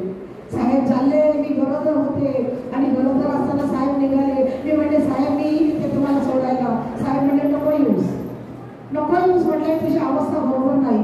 आता त्यांना कसं कळणार बायको छोटे. मी लपत छपत गेले. मी तिथं गेल्यानंतर कुणीतरी सांगितलं की बेटी साहेब आल्या. मला बोटीवर बोलवलं साहेबांनी बोटीवर बोलवलं मला आणि यशोदाला चहा पाजला. बोट निघायची वेळ झाली. बोटची वेळ झाली तसं मी खाली उतरताना डोळ्या पुसायला लागले. साहेबांना कळलं की पूर्ण पदर फाटलेला आहे. डोळे पुसताना सुद्धा सगळा पदर फाटलेला आहे. साहेबांनी माझी राज लागली. खिशातला रुमाल काढला आणि माझे डोळे पुसले. आमचा प्रवास निघाला घराकडे. साहेबांचा प्रवास बोटीने सुरू झाला. आम्ही आलो घरी आल्यानंतर आपलं रोजचं पुन्हा सुरू झालं. शेणाण्याचं माहीमपासून फराळपर्यंत लाकडं गवऱ्या गोळा करणं हे करायचे. आणि आता मात्र मी पहाटे मुली उठायच्या आधी करायचे. कारण लोक खूप चर्चा करायची की शिकले सवरलेला मुलगा त्या दिवशी घरात जातोय, त्या दिवशी झालाय, पण त्याची बायको काय करते? शेण्या गहूच गोळा करते. असं कोणी बोलू नये म्हणून आता मध्यरात्री जायला सुरुवात केली. लोक उठायच्या आधीच सगळे कामं उठायला सुरुवात केली. मी आता म्हणजे आता जागरणही व्हायला लागली. काळ होतोय. तशीच एक दिवशी चक्कर येऊन पडल्यानंतर एका बाईने मला कधी बायका मला भाकरीत खायला द्यायच्या. मला कधी बायका मला भाकरीत द्यायच्या कारण घरामध्ये खाण्याची आवडच होती. आणि एक दिवस बाईने मला काय दिलं खायला? दह्यामध्ये साखर टाकून खायला दिली. अहो ती मला अमृतापेक्षा गोड लागली. मी पहिल्यांदा दह्यामध्ये साखर टाकून खात होते. मला ती अमृतासारखी वाटली. अशी आमची अवस्था होती. मी गेले सरपण आणायला माहीमपासून दादरपर्यंत गेले. तिकडून लय मोठं असं ओझं टाकल्यानंतर घरात बसले आणि मी बाळाला जन्म दिला. एका बाळाला जन्म दिला. तोही मुलगा झाला आणि त्याचं नाव काय ठेवलं? गंगाधर ठेवलं. त्याचं नाव मी गंगाधर ठेवलं. आणि गंगाधर हा खूप कुशीत बाळ जन्माला आला. चांगले बाळ जन्माला येणार आहे का? खाण्याला पिण्याला नवऱ्याची चिंता. कसं बाळ चांगलं जन्माला येणार? खूप कुशीत बाळ जन्माला आले. डॉक्टर म्हटले हे आजारी बाळ जन्माला आलेले तुम्हाला. आपले बाळ जन्माला आले असं त्याला तो सारखा किरकिर करायचा. पाळण्यात दिसेना बाळ होतं ते. सारखा रडत असायचा, किरकिर करत असायचा. एक दिवशी मलाही खूप भूक लागली होती म्हणून मी जाताना काय केलं? उडदाची डाळ भिजायला घातली आणि तशीच गेले सरपण आणायला. त्याला पाण्यात टाकल्यानंतर गंगाधरला टाकला. पाण्यात टाकल्यानंतर मी दादरपासून माहीमपर्यंत गेले होते. तिकडून मी लाकडाचं ओझं आणलं. ओझं टाकलं आणि बघितलं तर हा आई करत होता. गंगाधर आई करत होता. मी त्याला झोका दिल्यानंतर मला फार भूक लागली होती म्हणून मी ती उडदाची डाळ जी भिजायला घातली होती ती तशीच झटकून कच्चीच खाल्ली. मी कच्ची डाळ किती खाल्ली आणि म्हणजे मला आई करतात का आवाज आहे ना म्हणून मी बघायला गेले. माझा गंगाधर गप्प झाला होता. माझा गंगाधर मला सोडून गेला होता. नाही उठला. मी म्हणलं गंगाधर उठ. गंगाधर नाही उठला. माझ्या बहिणीचा माझा गंगाधर औषध पाण्यावरच होते. जलमताच माझ्या बाळाला आजार पण मी औषध पाणी काय करू शकले. आज जर भावानं माझ्याकडे पैसा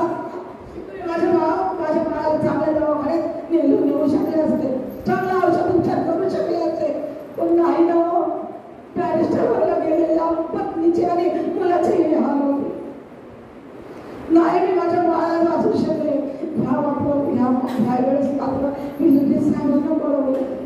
ते आपलं गंगा आपल्याला सोडून गेला. गंगाधर नाही राहिलं, आपल्याला बाळ झालं, त्याचं नाव गंगाधर ठेवलं, पण तो आपल्याला राहिला नाही. साहेब म्हणजे गंगाधर गेल्याचं खूप वाईट वाटतं. रमा मी पण एक खूप त्रासात दिवस काढत आहे ग. अगं शिळ्या भावाच्या तुकड्यावर मी दिवस काढत आहे रमा. काय करू? तुमच्यात कसं तरी भागव. खूप वाईट वाटलं. असं वाटलं मी का सांगितलं असं त्यांना. मी लगेच पगार कसला जवळ काम करायला लागले आणि साहेबांना 12 रुपयाची मनी ऑर्डर पाठवली. साहेबांना मी त्यातूनही 12 रुपयाची मनी ऑर्डर पाठवली, कारण साहेबांनी जे सांगितलं ते विषय माझ्या तुकड्या दिवस काढतोय. खूप वाईट वाटलं मला. साहेब भारतात आले काय झालं? साहेब भारतात आल्यानंतर साहेबांनी आता कोर्टात जायला सुरुवात केली.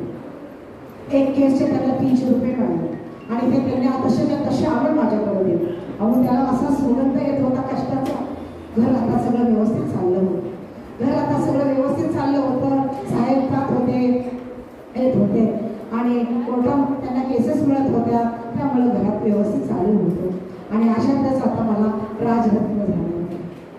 राजरत्न झाला आणि त्या बाळाचं नाव राजरत्न साहेबांनी ठेवलं. तो मुलगा अगदी अतिशय सुंदर गोड साहेबांसारखाच होता. साहेब म्हणायचे हा मुलगा आहे ना माझ्यासारखं कौतुकवान निर्माण. ह्या मुलामध्ये सगळे गुण माझे दिसतात. साहेब येता जाता त्याला खेळवायचे. त्याला बघितल्याशिवाय साहेब कामाला सुद्धा जात नव्हते.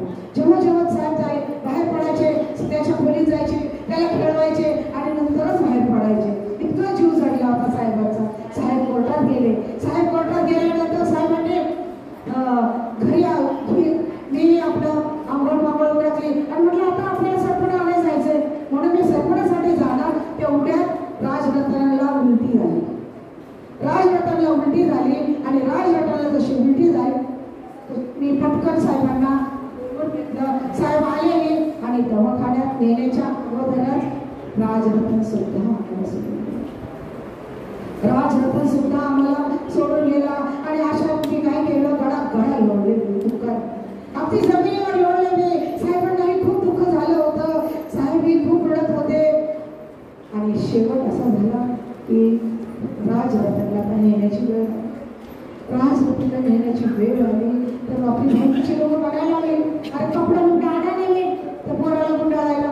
आमचं साहेबकडे कुठे पैसे, साहेबकडे काय पैसे, सगळे एकमेकाच्या तोंडाकडे बघायला लागले. अशा अवस्थेत सुद्धा मी पुढे गेले. फटाफट पाडला आणि तिला गुंडाळायला माझ्या राजरत्नाला एक 1.5 मीटर कपडा सुद्धा तरी मिळाला नाही. गुंडाळलं साहेबाला पाण्याला माझ्या आणि त्याला मोठ वाटली दिली. साहेब आता स्वतःला कोंडून घेतलं. साहेबांनी राजरत्न गेल्यानंतर साहेबांनी कोंडून घेतलं आणि कोंडून घेतलं असं कोणाशी संवाद सोडला. दार लावून घेतलं. एकटे राहायला लागले. खूप दुःखी झाले. मग मीच परत माझ्या सगळे दुःख बाजूला सारले आणि साहेबांकडे गेले आणि साहेबांना म्हणले साहेब एक बाळ तुमच्या मांडीवर काय गेलं तर तुम्ही सगळे एवढं दुःखी झालं. आणि 3 मुलाला मी माझ्या हाताने मुखवाटी दिलेली आहे. मी काय करावं? अहो साहेब मी कसे दिवस काढले पण कुणाला झळ येऊ दिली नाही. खूप वाईट दिवस काढले तुम्ही. अहो आम्हाला खायला अन्न नव्हतं साहेब. 2 भाकरी करायचो आम्ही, 4 भाकरी करायचो. 4 भाकरीमध्ये एक शंकर खायचा, एक आनंद खायचा, एक मिनिट खायचं. 1 भाकरीमध्ये मी जिजाबाई गौरा 4 महिला चतकोर बाहेर खायची. अहो एवढंच काय, कधी कांदा असायचा तर कधी तेल नसायचं, कधी मिरची असायची तर कधी काय नसायचं, तेल नसायचं.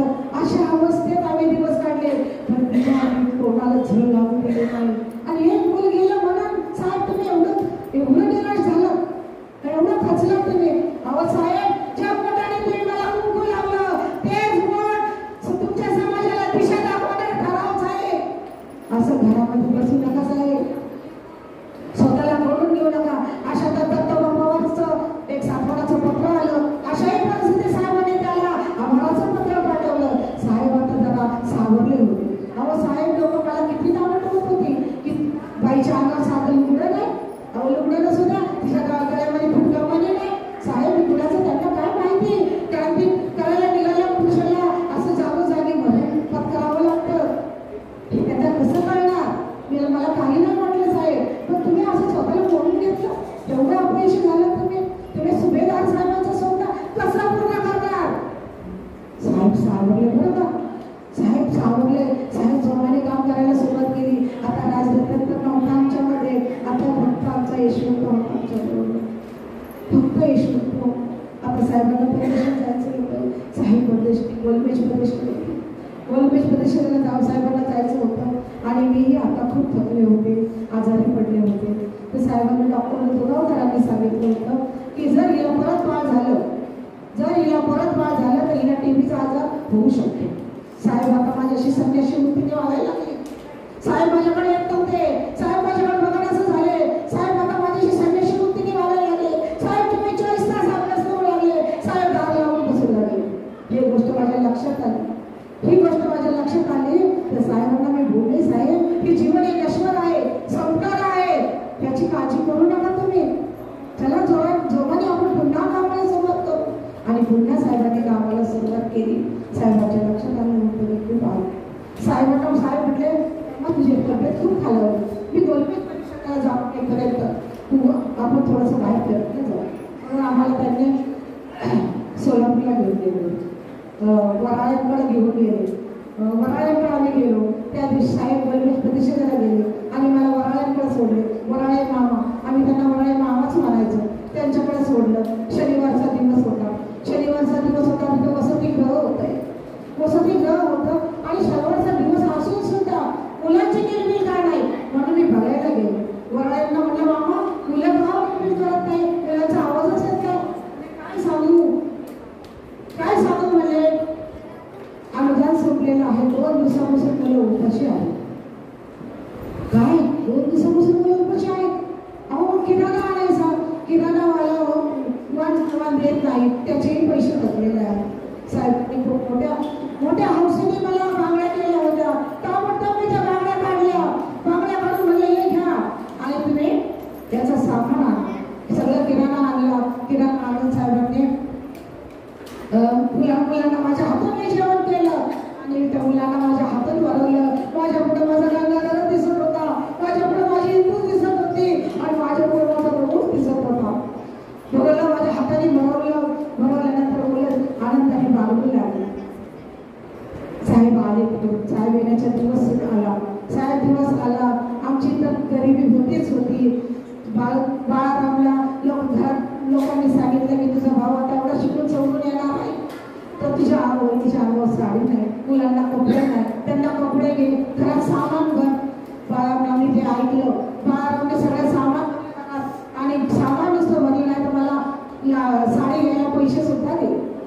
मग मी काय केलं, मला साडी न घेता आता साहेब माझं बॅरिस्टर आहे, मग पदवी झोपणार का म्हणून मी साहेबांसाठी गाठी घेतली, उषा घेतल्या 2, परत पाठ घेतले 2, पेपर जोडी घेतली, सगळे पैसे संपवून बसले.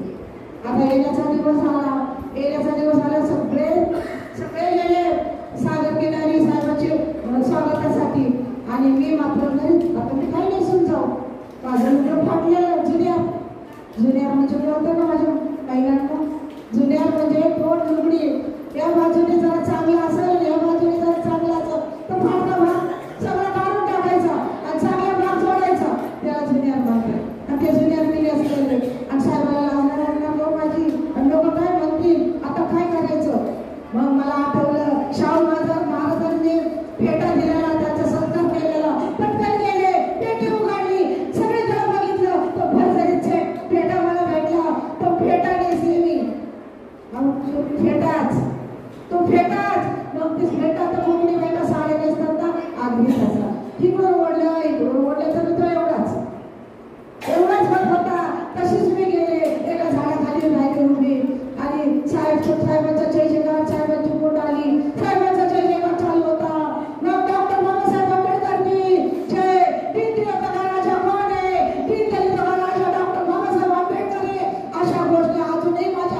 आणि माझी नजर त्यांना ओळखत होती की साहेब मला शोधतात, कशी जाऊ मी भेटायचं पुढे, कशी जाऊ मी भेटायचं पुढे.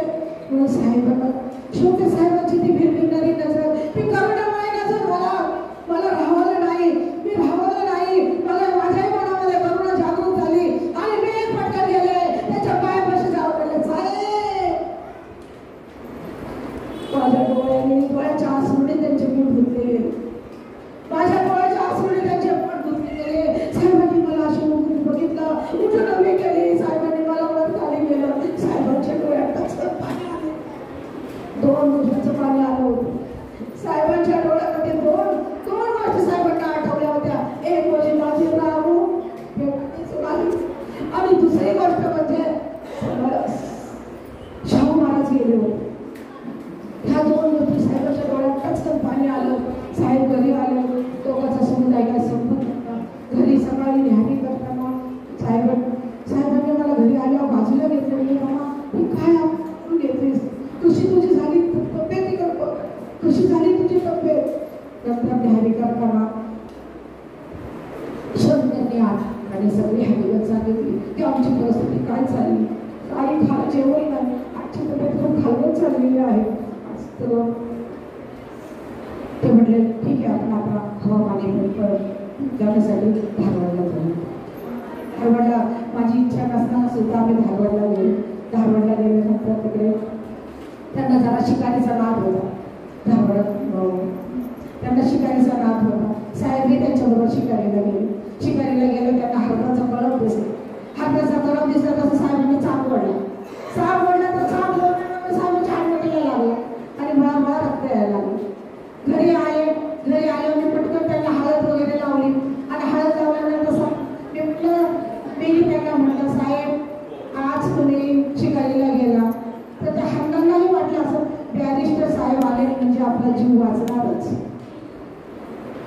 तसं साहेबांनी माझ्या बोलण्याचा रोग ओळखला आणि म्हणतात कसं, अगं रमा त्यांना मी माहीत आहे की मी फक्त वाघाची आणि सिंहाची शिकार करणारा माणूस. हरणाला वाटतं साहजिकच आहे. तसं घरामध्ये सगळे हसले. खूप आमच्या जीवनामध्ये असे प्रसंग खूप थोडे आले, हसण्याचे क्षण खूप कमी आले. आमच्या जीवनामध्ये वाट बघणे, उपासमार आणि पुस्तकाचे शोध हे आमचं जीवन होतं.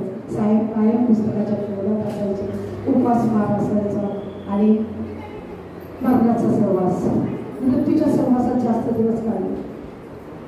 असा आमचा प्रवास होता. तेव्हा त्या दिवशी साहेबांचा मूडही चांगला होता.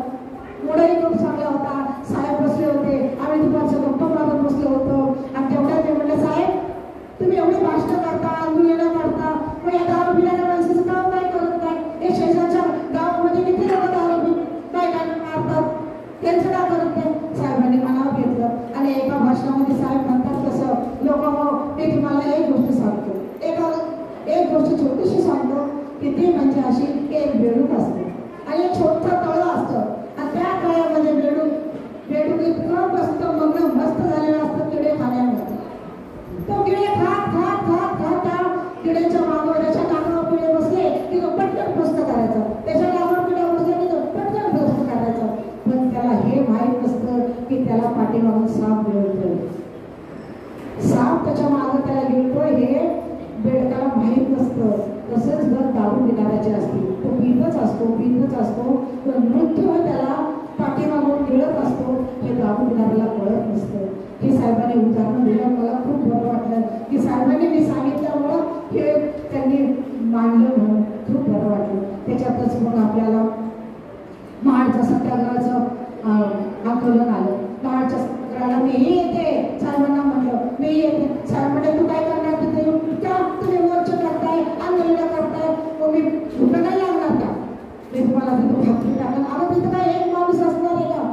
तिथं किती लोक असणार आहेत? हो असू दे की 1000 लोक असू द्या, तेवढ्याचं जेवण बनले आणि बसले की कपडे बांधून भाकरी बांधून बसले.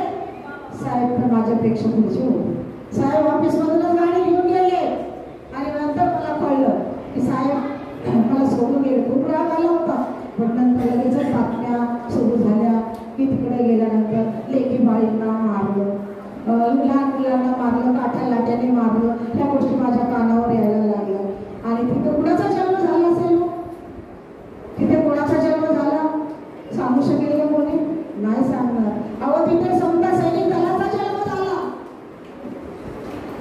तिथे समता सैनिक दलाचा जन्म झाला. तो कसा झाला तर ज्यावेळेस आपल्या लेकी बाळींना मारलं गेलं, ज्यावेळेस आपल्या बुजुर्गांना मारलं गेलं, वयस्कर माणसांना मारलं गेलं, वयस्कर महिलांना मारलं गेलं, काट्या टाकल्या, बाबासाहेबांनी ठरवलं की नाही, आपल्याला दल पाहिजे. आपल्या लेकी बाळींचं, आपल्या म्हाताऱ्या माणसांचं, आपल्या लोकांचं रक्षण करण्यासाठी एक दल हवंय आपल्याला. आणि तिथेच मग समता सैनिक दलाचा डोक्यात आले बाबासाहेबांचा. तिथे तो जन्म झालाय बाबासाहेबांच्या डोक्यात. नाही, समता सैनिक एक दल पाहिजे आपल्याला. आणि ते दल दिलं साहेब रायगडावर गेले. साहेब तिथून रायगडावर गेले. त्या आंदोलनाच्या नंतर रायगडावर गेले. तिथे शिवाजी महाराजांचे समाधी आहे, तिथे साहेब पाया पडले. त्याचं दर्शन घेतल्यानंतर हिरकणी टोकावर गेले. तिथे रंगनाथ महाराजाचं पडकं घर आहे, त्या पडक्या घरात गेले. तिथे गेल्यानंतर धर्मशाळेमध्ये मुक्काम केला. नंतर बातमी अशी आली की त्या धर्मशाळेमध्ये की त्यांच्यावर हल्ला झाला, साहेबांना खूप मारलं म्हणून. दातखिळी पडले ते, दातखिळीवर पडले, बेशुद्ध पडले. पण काही क्षण बातमी आली की नाही साहेब बरे आहेत. अशी मी रोज थोडी मरत होते, रोज थोडी जळत होते, थोडी मरत होते. आतून आजार पोगरत होता. आणि म्हणून अशा बातम्या परिषद होती, दोन परिषद. आणि त्याच वेळेस बाबासाहेब सिंहगडावर गेले, आरामासाठी गेले होते. पण या लोकांनी त्यांच्या लाठीकाठीने वार करण्यासाठी 5-25 लोक गडावर गेले. पण साहेबांच्या मंजूर वाणीने त्यांना नामोहरण केलं आणि त्यांना परत यावं लागलं. साहेब सुरक्षित होते. ही बातमी सुद्धा माझ्याकडे पोहोचली. मागची मी थोडे आतमध्ये ठेवत होते. काही काळांतराने बाहेर पडणं मुश्किल झालं होतं. लोक खूप घालून बोलत होते, फोन येत होते की दिवे मारण्याच्या धमक्या येत होत्या. अशातच आपल्या गांधी भावांचं उपोषण झालं. ते म्हणजे आपला पुणेकरार. तिथे पुणेकरावर बाबासाहेबांना सही करायला लागली. आणि सही केल्यानंतर काही दलितांची अस्मिता चुरगळली गेली. काही ज्या आपल्या मागण्या होत्या त्या मागे साधून काहीच मागण्यांवर आपल्याला सही करायला लागली. एक वेगळा आपल्याला मतदान संघ पाहिजे होता, तो नाही मिळाला. बाबासाहेबांचा जीव वाचवण्यासाठी बाबासाहेबांनी काही अटी टाकल्या आणि सही तिथे आपली अस्मिता चुरगळली गेली. याचे दुःख बाबासाहेबांच्या रक्ताचे आसू बाबासाहेबांनी त्यावेळेस गिळलेले आहेत. ती सही करताना, ती सही जेव्हा बाबासाहेबांनी केली तेव्हा बाबासाहेबांनी जरी दाखवलं नसेल तरी रक्ताचे जे आशू असतात ते बाबासाहेबांनी गिळलेले आहेत त्या सहीला. तर तोच होता तो पुण्याचा ऐतिहासिक पुणेकर आहे. त्यानंतर माझी तब्येत अतिशय ढासळली होती. त्यामुळे मी बाबासाहेबांनी एकदा मला प्रदेशातून 7-8 पाणीपत्र लिहिलं. 7-8 पाणीपत्र लिहिलं. आणि त्या पत्रामध्ये तुझे माझ्यावरून झालेले हाल, माझ्या तुझ्या वाचून झालेले हाल, 4 मुलं आपली गेली, ते कशी गेली त्याचं सगळं वर्णन होतं. तू आई म्हणून सुद्धा तू शेवटी अनाथच राहिली. नवरा असून सुद्धा तुला नवऱ्याचं सुख मिळालं नाही. हे सगळं अर्थ जाहीरनामा त्यांनी लिहिलं होता 7-8 पानाचा. मी परदेशात जाणं, मी परदेशात माझे हाल होणे, हे सगळं त्यांनी 7-8 पानात लिहिलं होतं. जणू काय मला त्यांनी कबुली जबाब दिला. पण शेवटी त्यांनी लिहायचं ही गोष्ट मात्र विसरली नाही की बाबा जरी तुला मी काही देऊ शकलो नाही, परंतु तू ही 9 कोटीची माता झाल्याशिवाय राहणार नाहीस. हे मात्र ते लिहायचं विसरले नव्हते. आणि मला खरोखरच त्यावेळेस थोडंसं मास चढण्यासारखं ते पत्र वाचल्यानंतर साहेबांनी कबुली जबाब दिला आणि मला मास चढण्यासारखं झालं. त्यानंतर माझी तब्येत आता खूप ढासळली होती.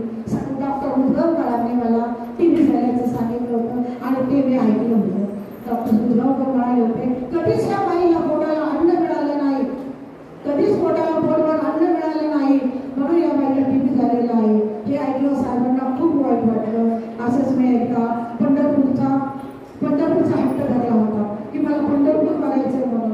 तर साहेब म्हटले की नाही, मी तुला पंढरपूर नाही म्हणू शकणार, मी तिकडे जाणार नाही. ते बडवे आपल्याला आतमध्ये आपल्याला म्हणतात तुम्ही हिंदू आहात, आम्हाला म्हणतात हिंदू आहात, पण हिंदूला काय मंदिरामध्ये प्रवेश देत नाही आपण नाही जायचं. मी काय ऐकायला तयार नव्हते. नाही जायचं. सखीला नाही का दिलं आणि चोखा मिळायला नाही का त्यांनी त्या विचार धर्मात दिला नाही का धावले. मी 12 भानगडी त्यांना सांगायला लागले. नाही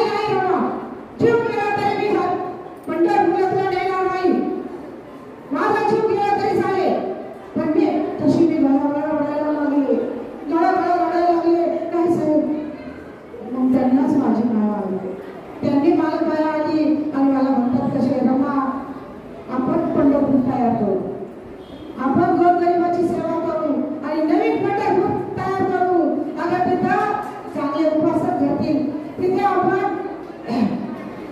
तिथे लोक दर्शनासाठी नाही, भक्तीसाठी नाही, तर क्रांतीसाठी येते आणि क्रांतीची मशाल घेऊन बाहेर पडते. असं पंढरपूर आपण तयार करू. तिथं भक्त आणि भक्त सगळे साधक तयार होतील. तिथं भक्त आणि भक्त कार्य उपासक तयार होतील. असं पंढरपूर तयार करू. आता ते विवेकाची एक पेट असेल असं पंढरपूर, तिथं ज्ञानाची ज्योत दिली असं पंढरपूर, असं पंढरपूर आपण तयार करू. बाबा झालं पण मी पुढं बोलले नाही, मी बोललेच नाही. एक तासात दागिन्याचा हट्ट केला. दागिन्याचा हट्ट केल्यानंतर साहेब म्हटले की रमा दागिना काय करतेस तू? अगं मुलगा जनतेचा दाग घ्यायचं काय घेऊन बसशील तू? असा दागिना मी तिला दे. आता माझी तब्येत फार ढासळली होती. साहेब सगळ्या दवाखान्यात म्हणत होते की तुम्ही आता कुठे जाण्याचे करू नका, आता काहीही होणार. साहेब म्हणत होते माझ्याकडे आता पैसे आहेत, पाहिजे तेवढे पैसे मी रमासाठी खर्च करू शकतो. मी साहेबांना म्हटलं साहेब नाही साहेब, मी आता म्हणजे तुमच्या बरोबर राहू शकत नाही साहेब. तुम्ही आता खूप इथून पुढचं काम तुम्हाला करायचं. नाही रमा, असं काही बोलू नको रमा. अगं आता कुठे प्रकाशाची किरण आपल्या दारात येऊन टेपल्यात आणि तू अंधाराची भाषा करते, जाण्याची भाषा करते. कसं साहेबांना तोंड दाबायचे. साहेब मला या भागाला मिळाले आणि अशा हिरव्या गावाने जायचं सौभाग्य लाभलं साहेब. माझं काय चुकलं असेल तर मला माफ करा. नाही रमा, तुझं काही चुकलेलं नाही. अगं मीच कमी पडलो, मी तुला कुठे सुख देऊ शकलो नाही रमा. तू जाण्याची भाषा बोलू नका. पण मी आज माझी तब्येत मात्र खूप ढासळली होती आणि 26 तारीख उजाडली आणि 26 तारखेला माझी तब्येत खूप अस्तव्यस्त झाली. सगळ्यांना कळलं. आम्ही राजगृहामध्ये राहायला गेलो होतो. एका माणसाने विचारले सहकार्याने की साहेब रमाने तुमच्यासाठी बहिणीने तुमच्यासाठी एवढं केलंय, तुम्ही बहिणींसाठी काय केलं? मी घरामध्ये भाजी करत होते, तेवढं काले पटकन काय केलं म्हणजे हे राजगृहासाठी बांधले माझ्यासाठी. साहेबांनी अवाक होऊन माझ्याकडे बघितलं, कारण साहेबांना माहीत होतं की तिलाही माहीत आहे हे राजगृह केवळ आणि केवळ पुस्तकासाठी बांधले, पुस्तकं ठेवण्यासाठी बांधले हे तिलाही माहीत आहे आणि मलाही माहीत आहे. साहेब अवाक होऊन का साहेबांना कमीपणा कुठंच बोलायचं. मी आता खूप आजारी झाले, खूप थकले होते. साहेबांनी डॉक्टरांना खूप सारखी विनंती करत होते की तुम्ही माझ्या रमाला वाचवा, माझ्या रमाला वाचवा.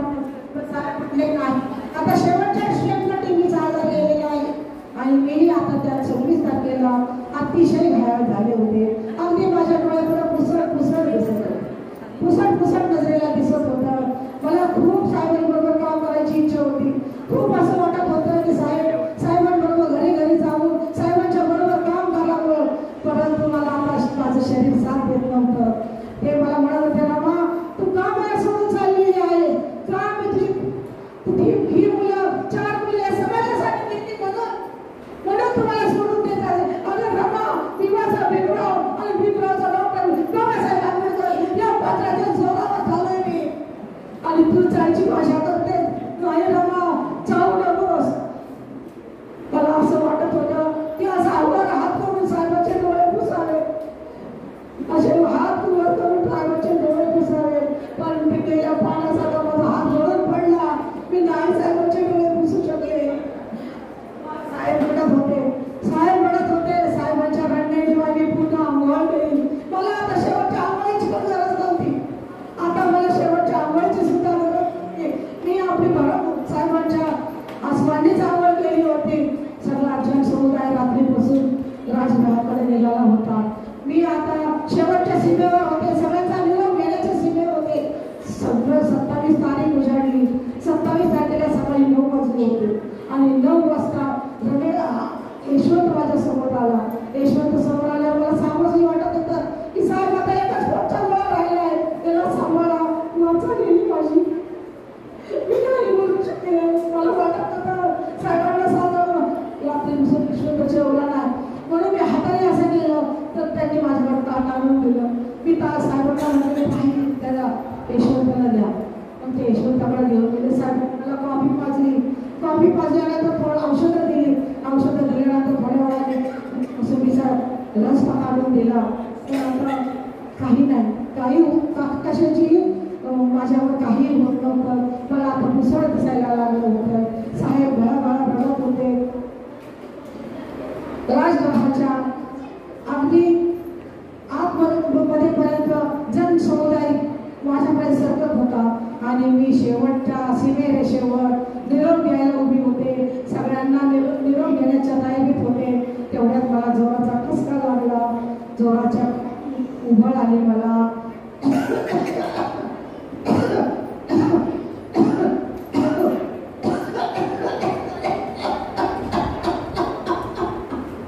नाही रामा.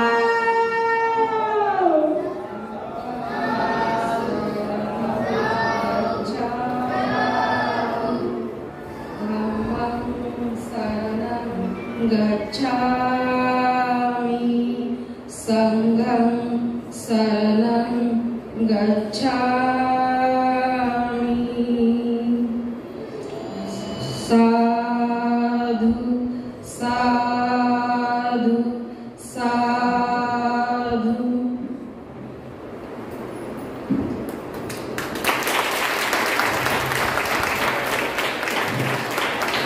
जन्माची जोडी आपुली तोडूनी,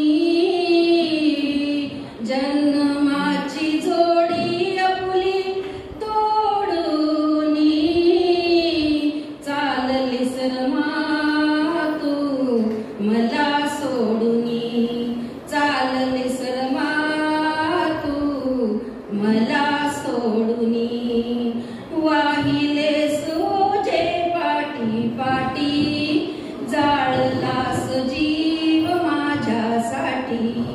वाहिले सोजे पाटी पाटी, जाळलास जीव माझ्यासाठी. अर्ध्यावरी खेळ सारा मोडूनी, अर्ध्यावरी खेळ सारा मोडूनी, चाललीस रमा तू मला सोडूनी, चाललीस रमा तू मला सोडूनी.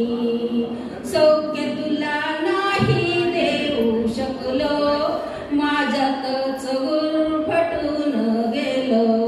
सौख्य तुला नाही देऊ शकलो, माझ्यातच गुरफटून गेलो. क्षमा मागतो मी आता हात जोडूनी, क्षमा मागतो मी आता हात जोडूनी, चाललीस रमा तू मला सोडूनी, चाललीस रमा तू मला सोडूनी. तुला भेटवयार माझ, तुझ्यासाठी आला हा समाज. तुला भेटवयार माझ, तुझ्यासाठी आला हा समाज.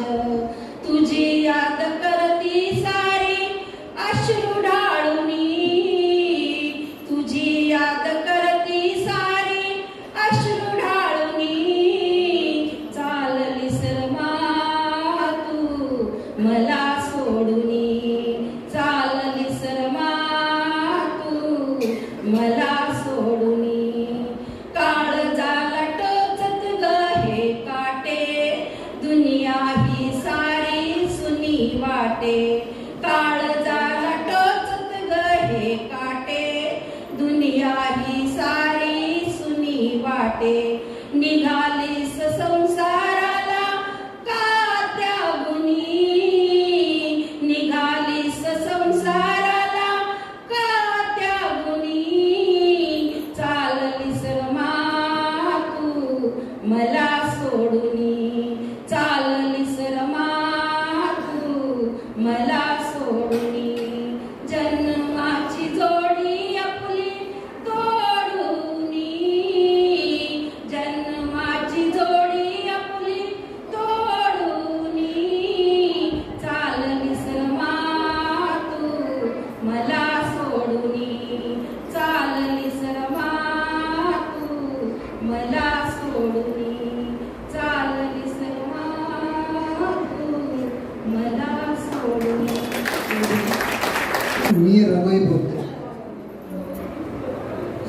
संपूर्ण जीवन कहाणी सादरकर्त्या अलकाताई गायकवाड यांनी अगदी विविध अंगांनी आपल्याला समजावून सांगितलं. त्यांच्या आयुष्यातील प्रत्येक व्यक्तिरेषा खूप त्यांनी चांगल्या तऱ्हेने मांडल्या.